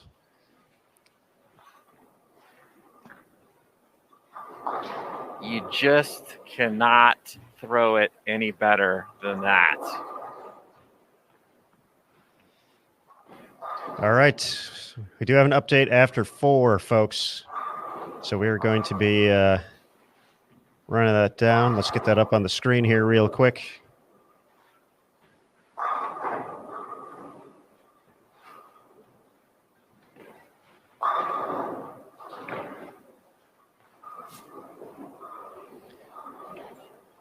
Norm Duke leading plus 204 overall. Let's look at the overall top 5. Gary Faulkner Jr. plus 191. Michael Holloman plus 172. Jason Sterner plus 152. Francois Lavoie plus 141.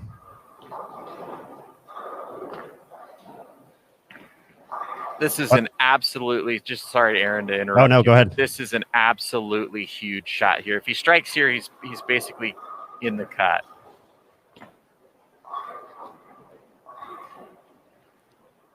That comp number now, minus 29. Look at that pure shot.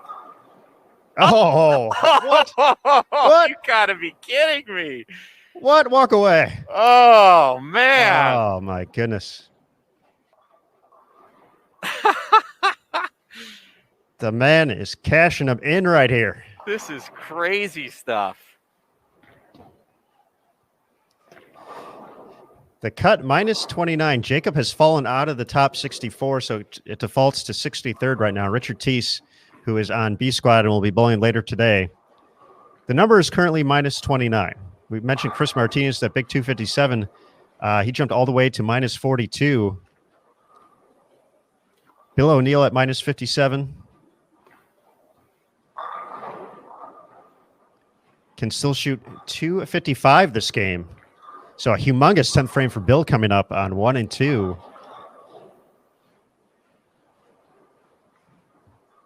Boy, I just can't tell you how good a game this is, ladies and gentlemen. I mean, how many games of 279 have we seen on the live stream this week? One? We saw DJ Archer shoot 289.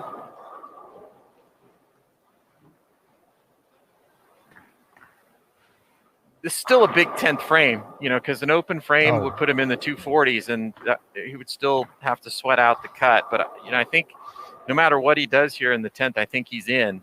But, he gets the first strike in the 10th, and that's locked. But, I mean, he didn't even slap off that messenger, did he? He knows business isn't done yet. This is as nice as that was.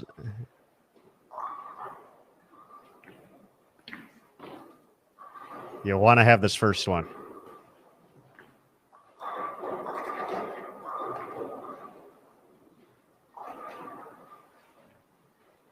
Put yourself into the 260s, get into that less than minus 10 area.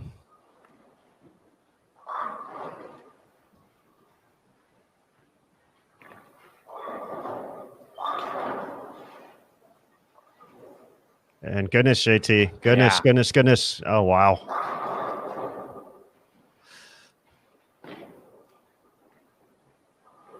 Wow.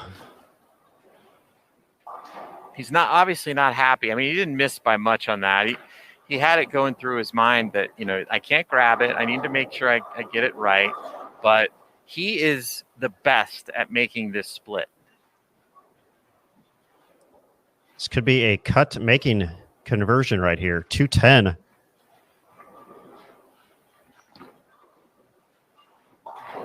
Oh, yeah. 243. It's going to drop him to minus 30. Wow. And going to be a long couple hours for the 4-time champion now. Well, I was if he'd punch for 270 there, I was going to get him in the booth for an interview, but I would not suggest doing that right now. Thank you. That's but still an amazing performance there that last game to give himself a chance to make the cut. Hope you enjoyed watching it. It was a lot of fun, but I'm going to go grab another player for an interview.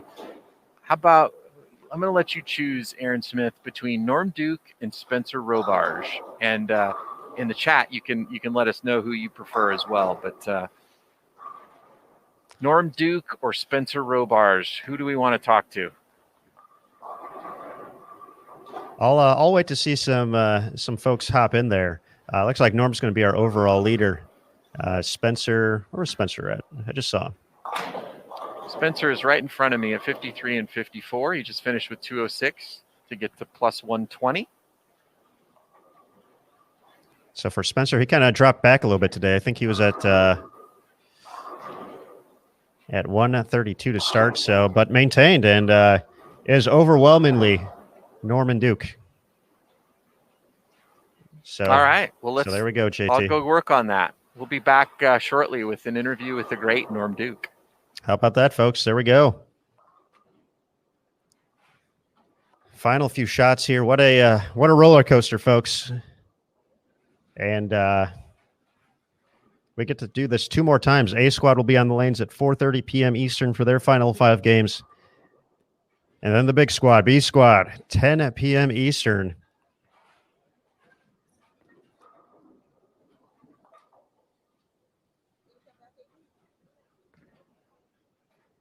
See the final 5 games and finally determine that final number.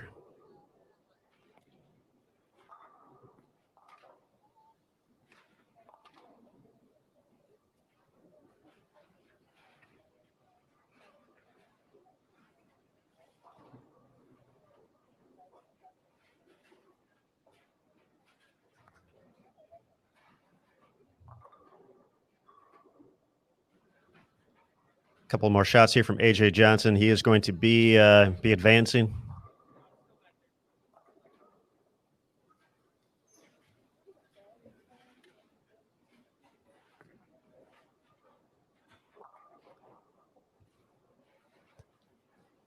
The runner-up in 2015.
.212 that final game for Norm Duke, plus 216.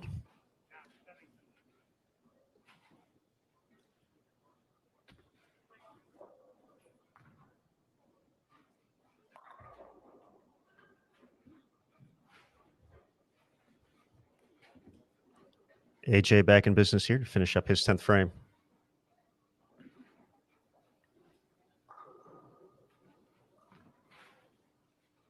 .225 still out there for the 7-time Team USA member.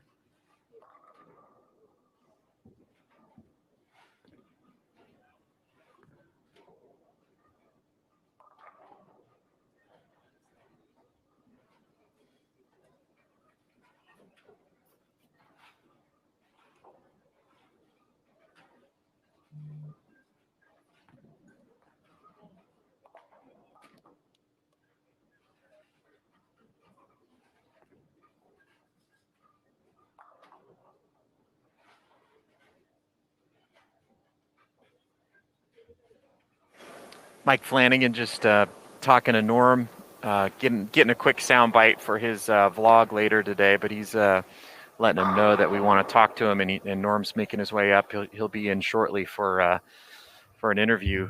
Aaron Smith. Perfect. We will patiently wait.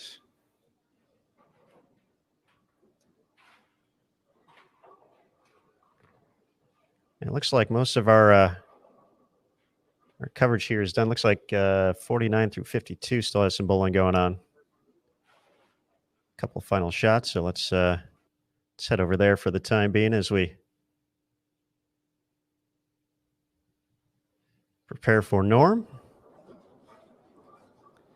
Chris Martinez, I mentioned the big run in the previous game, 191 this game, so he's going to drop to minus 51, so a valiant effort, but probably going to be a little bit short here. Tim Grundler in a similar spot, needed a big game. Going to fall a little bit short. Sam Cooley going to give a few pins back here, but going to be on the right side of plus.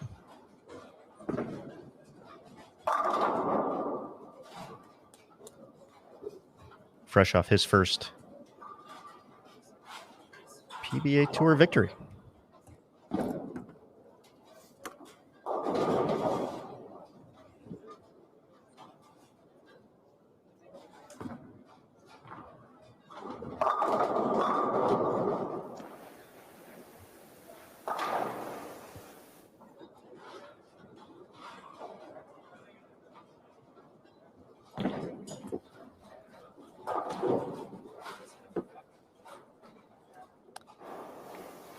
Final few shots here, potentially across the house. Sounds pretty quiet out there. Not too many pins crashing. So, yeah, Norm had to traverse the whole length of the National Bowling Stadium to drop off his equipment. He's his space is down on behind 5 and 6, and obviously finished up on the high end. So that's just what's taken a little bit of time.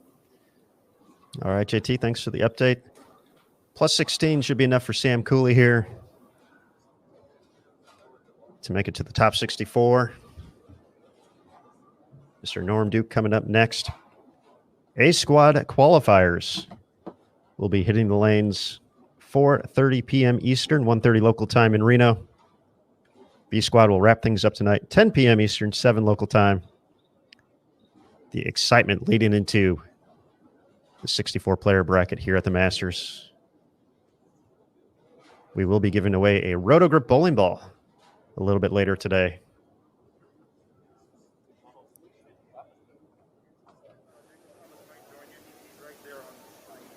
So we're looking forward to that. So definitely stick around for these next 2 rounds. We will give it away sometime then.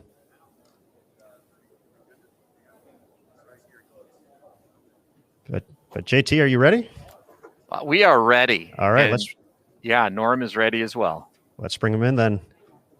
Welcome, Norm Duke. Hey. Norm, excellent performance. And once again here, it's been quite a run for you this week. They've been tough. That's what everyone's been saying. It's been not fun for a lot of competitors, but what have you done these past 3 days to put yourself in this position? I've stayed away from the games under 180, and that's huge. It's so easy to bowl 130, 140 and make good shots. So I elected to go as straight as humanly possible, and that eliminates a lot of the splits that you get on errant shots. The good news is the last game and a half today, I got to toy around a little bit and create some options. What happens is when you're bowling a match later on, let's say tomorrow, and you got one guy, it no longer becomes safety because you guys are breaking them down a certain way. Their numbers are going to go way up from here. Starting tomorrow, the same people are going to be on the lanes for 3 games in a row, and it's going to be that you have to have some offense. Mostly, I've been playing a lot of defense, so I will change a lot of my perspective tomorrow, but I'll still have the straight game in the bag. Don't get me wrong. Yeah, I was interested in that, Norm, as well, because we've watched a little bit of Francois Lavoie, who a lot of people compared to you. Thank you. He's so much better than me. I can't even tell you. But he had a lot of success this week hooking the ball. Yeah. Did you get a good look at what that looked like, and is that something you foresee maybe using during the matches? Oh, absolutely. My last game is only 212, but I had 2 opens and 20 pins lost account. So I struck 8 times and I hooked the ball down there.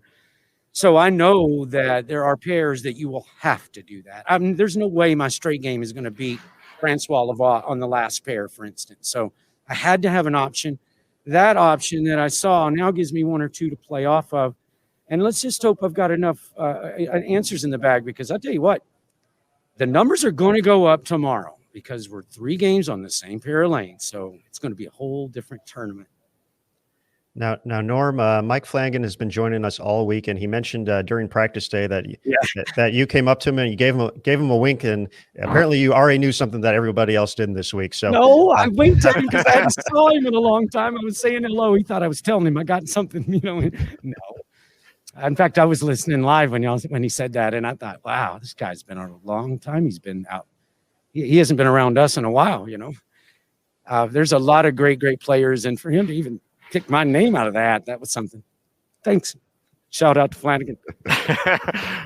Norm, you won a couple of titles back to back, which in my mind was one of the most amazing accomplishments in the history of the sport. You still feel, it still seems like you are going strong, but what would one more Masters title at this point in your career mean to you? I don't know. I really don't know. Thinking about things like that is detrimental to the task. As soon as you see yourself winning another title, I mean, you have to be able to visualize it, of course, but I visualize the shots to get there, not collecting trophies or what would this mean or things like that. Look, we're gonna block that out. I'm gonna look at one match and I'm gonna try to beat somebody. That's it. And if I can beat enough people, then I'll be there at the end. And if I'm there, then maybe that will be a possibility. But it's just counterproductive to think about stuff like that. Now, to mention the back-to-back wins, I'll tell you, in my career, I think about that is going to be more and more impressive, I think, over the years than it was for me that day, in other words. Well, Norm, it's always great to chat with you, and obviously great bowling so far this weekend. We look forward to seeing it continue the rest of the way out. We'll let you go ahead and rest up as you prepare for match play the rest of the week. But thanks again for joining us on Bowl TV, and just continue it up and keep giving Mike these hints along the way as you can. So, hey, we appreciate you guys being here. You know, you guys are bringing the action to all of our family members, to all the fans of bowling. We appreciate you fans for coming out and watching us, and tip the hat to Bowl TV. All right. Thanks, Norm. We'll see you soon. All right, JT, there we have it. Stormin' Norman Duke. Just always great to talk with. You got the fist bump there as well. So now I'm jealous. Now I'm downright jealous. But, I think that's a good thing looking forward. Something I was thinking about a little bit earlier today is that I would 100% agree, and I would have no reason to ever disagree with Norm. But think about the scoring pace heading into match play, finally getting to settle in on a pair and really get to see it shape up. I totally see that happening as well moving forward. But for now, the folks on A squad and B squad, they're not going to have that privilege just yet. They have to navigate 5 more games across this house and hope to find enough to sneak into this cut. Yeah, Aaron. I mean, I said it earlier in the block. Today was going to be on fire all day, and we saw it coming down the stretch. We saw one of the greatest bowlers of all time struggling to make a cut, put up a huge last game with an unfortunate open in the last frame that's going to make him sweat the cut out a little bit. Jason Belmonte right on the borderline, but it was so exhilarating to watch him bowl that last game and give himself a chance to make a cut in a tournament that he has utterly dominated more than any other player in the history of the game. And then Norm Duke, we didn't get to watch him all that much on the live stream or really all week long, but he's kind of gone under the radar all week long. He's grinded his way through this tournament. He finds himself at the top of the leaderboard now, and now everything's wiped away and he's just going to go plug along. And what a story it would be if he were to win the Masters at his age and at this point in his career. I mean, it would be unbelievable. So a lot of incredible storylines have already developed after the first group has made their cut day in the books, and we're going to get to watch 2 more sessions of it. Exciting here on Bowl TV the rest of the day. That's right. 4:30 p.m. Eastern. A squad hits the lanes. 10 p.m. Eastern. 7 o'clock local time. B squad will have their opportunity to wrap things up. And who knows? Even that we'll throw that T word out there, that R word, tie roll off, potentially out there as well. So the excitement is not going to stop today here on Bowl TV. So folks, we definitely appreciate you joining. I see Mike hanging out there. I don't know if he wants to get in for one more quick comment. He does. He's ready. Hey, I know you guys are going off the air, but how about Norm Duke right there? I carried his bowling balls to his 4x4 square just so you guys could get the interview also. And he said he was winking at me just to say hello. Not that he had a special look here this week. I asked him. That's exactly what he said. He just missed you. That was all. But I knew it. All right, Michael. Excellent stuff. We appreciate the recaps throughout the course of the block as well. And we'll see you coming up in a little bit. All right, JT, let's wrap this thing up here. Folks, it's been incredible, crazy so far. The storylines are going to get better as the day goes on. So come back to Bowl TV in just a couple hours, 4:30 p.m. Eastern. A squad's going to be on the lanes. We're going to do this all over again, and then B squad later tonight. It's crazy. It's going to be crazy. It's getting good. It's getting the final good. Day of Aaron the Masters. Yeah. Masters qualify, not the final. Well, day. Everybody says it's 2 tournaments, and so this is the end of the first tournament. The next tournament starts tomorrow, but you got to get there. Absolutely. So, folks, we're going to go ahead and take a quick break. We'll be back here on BowlTV.com just in a couple hours. A squad coming up next. So be sure to follow social media, the Sport of Bowling USBC on Facebook, at USBC on Twitter, and at US Bowling Congress on Instagram, as we have some updates, have some interviews, and some great stuff coming to you there. But folks, we're going to go ahead. We're going to sign off. We'll see you in just a couple hours. For Mike Flanagan, Matt Cannizzaro, Jason Thomas, I'm Aaron Smith. Thanks again for watching. And remember, folks, on Bowl TV, bowling lives here. We'll see you soon.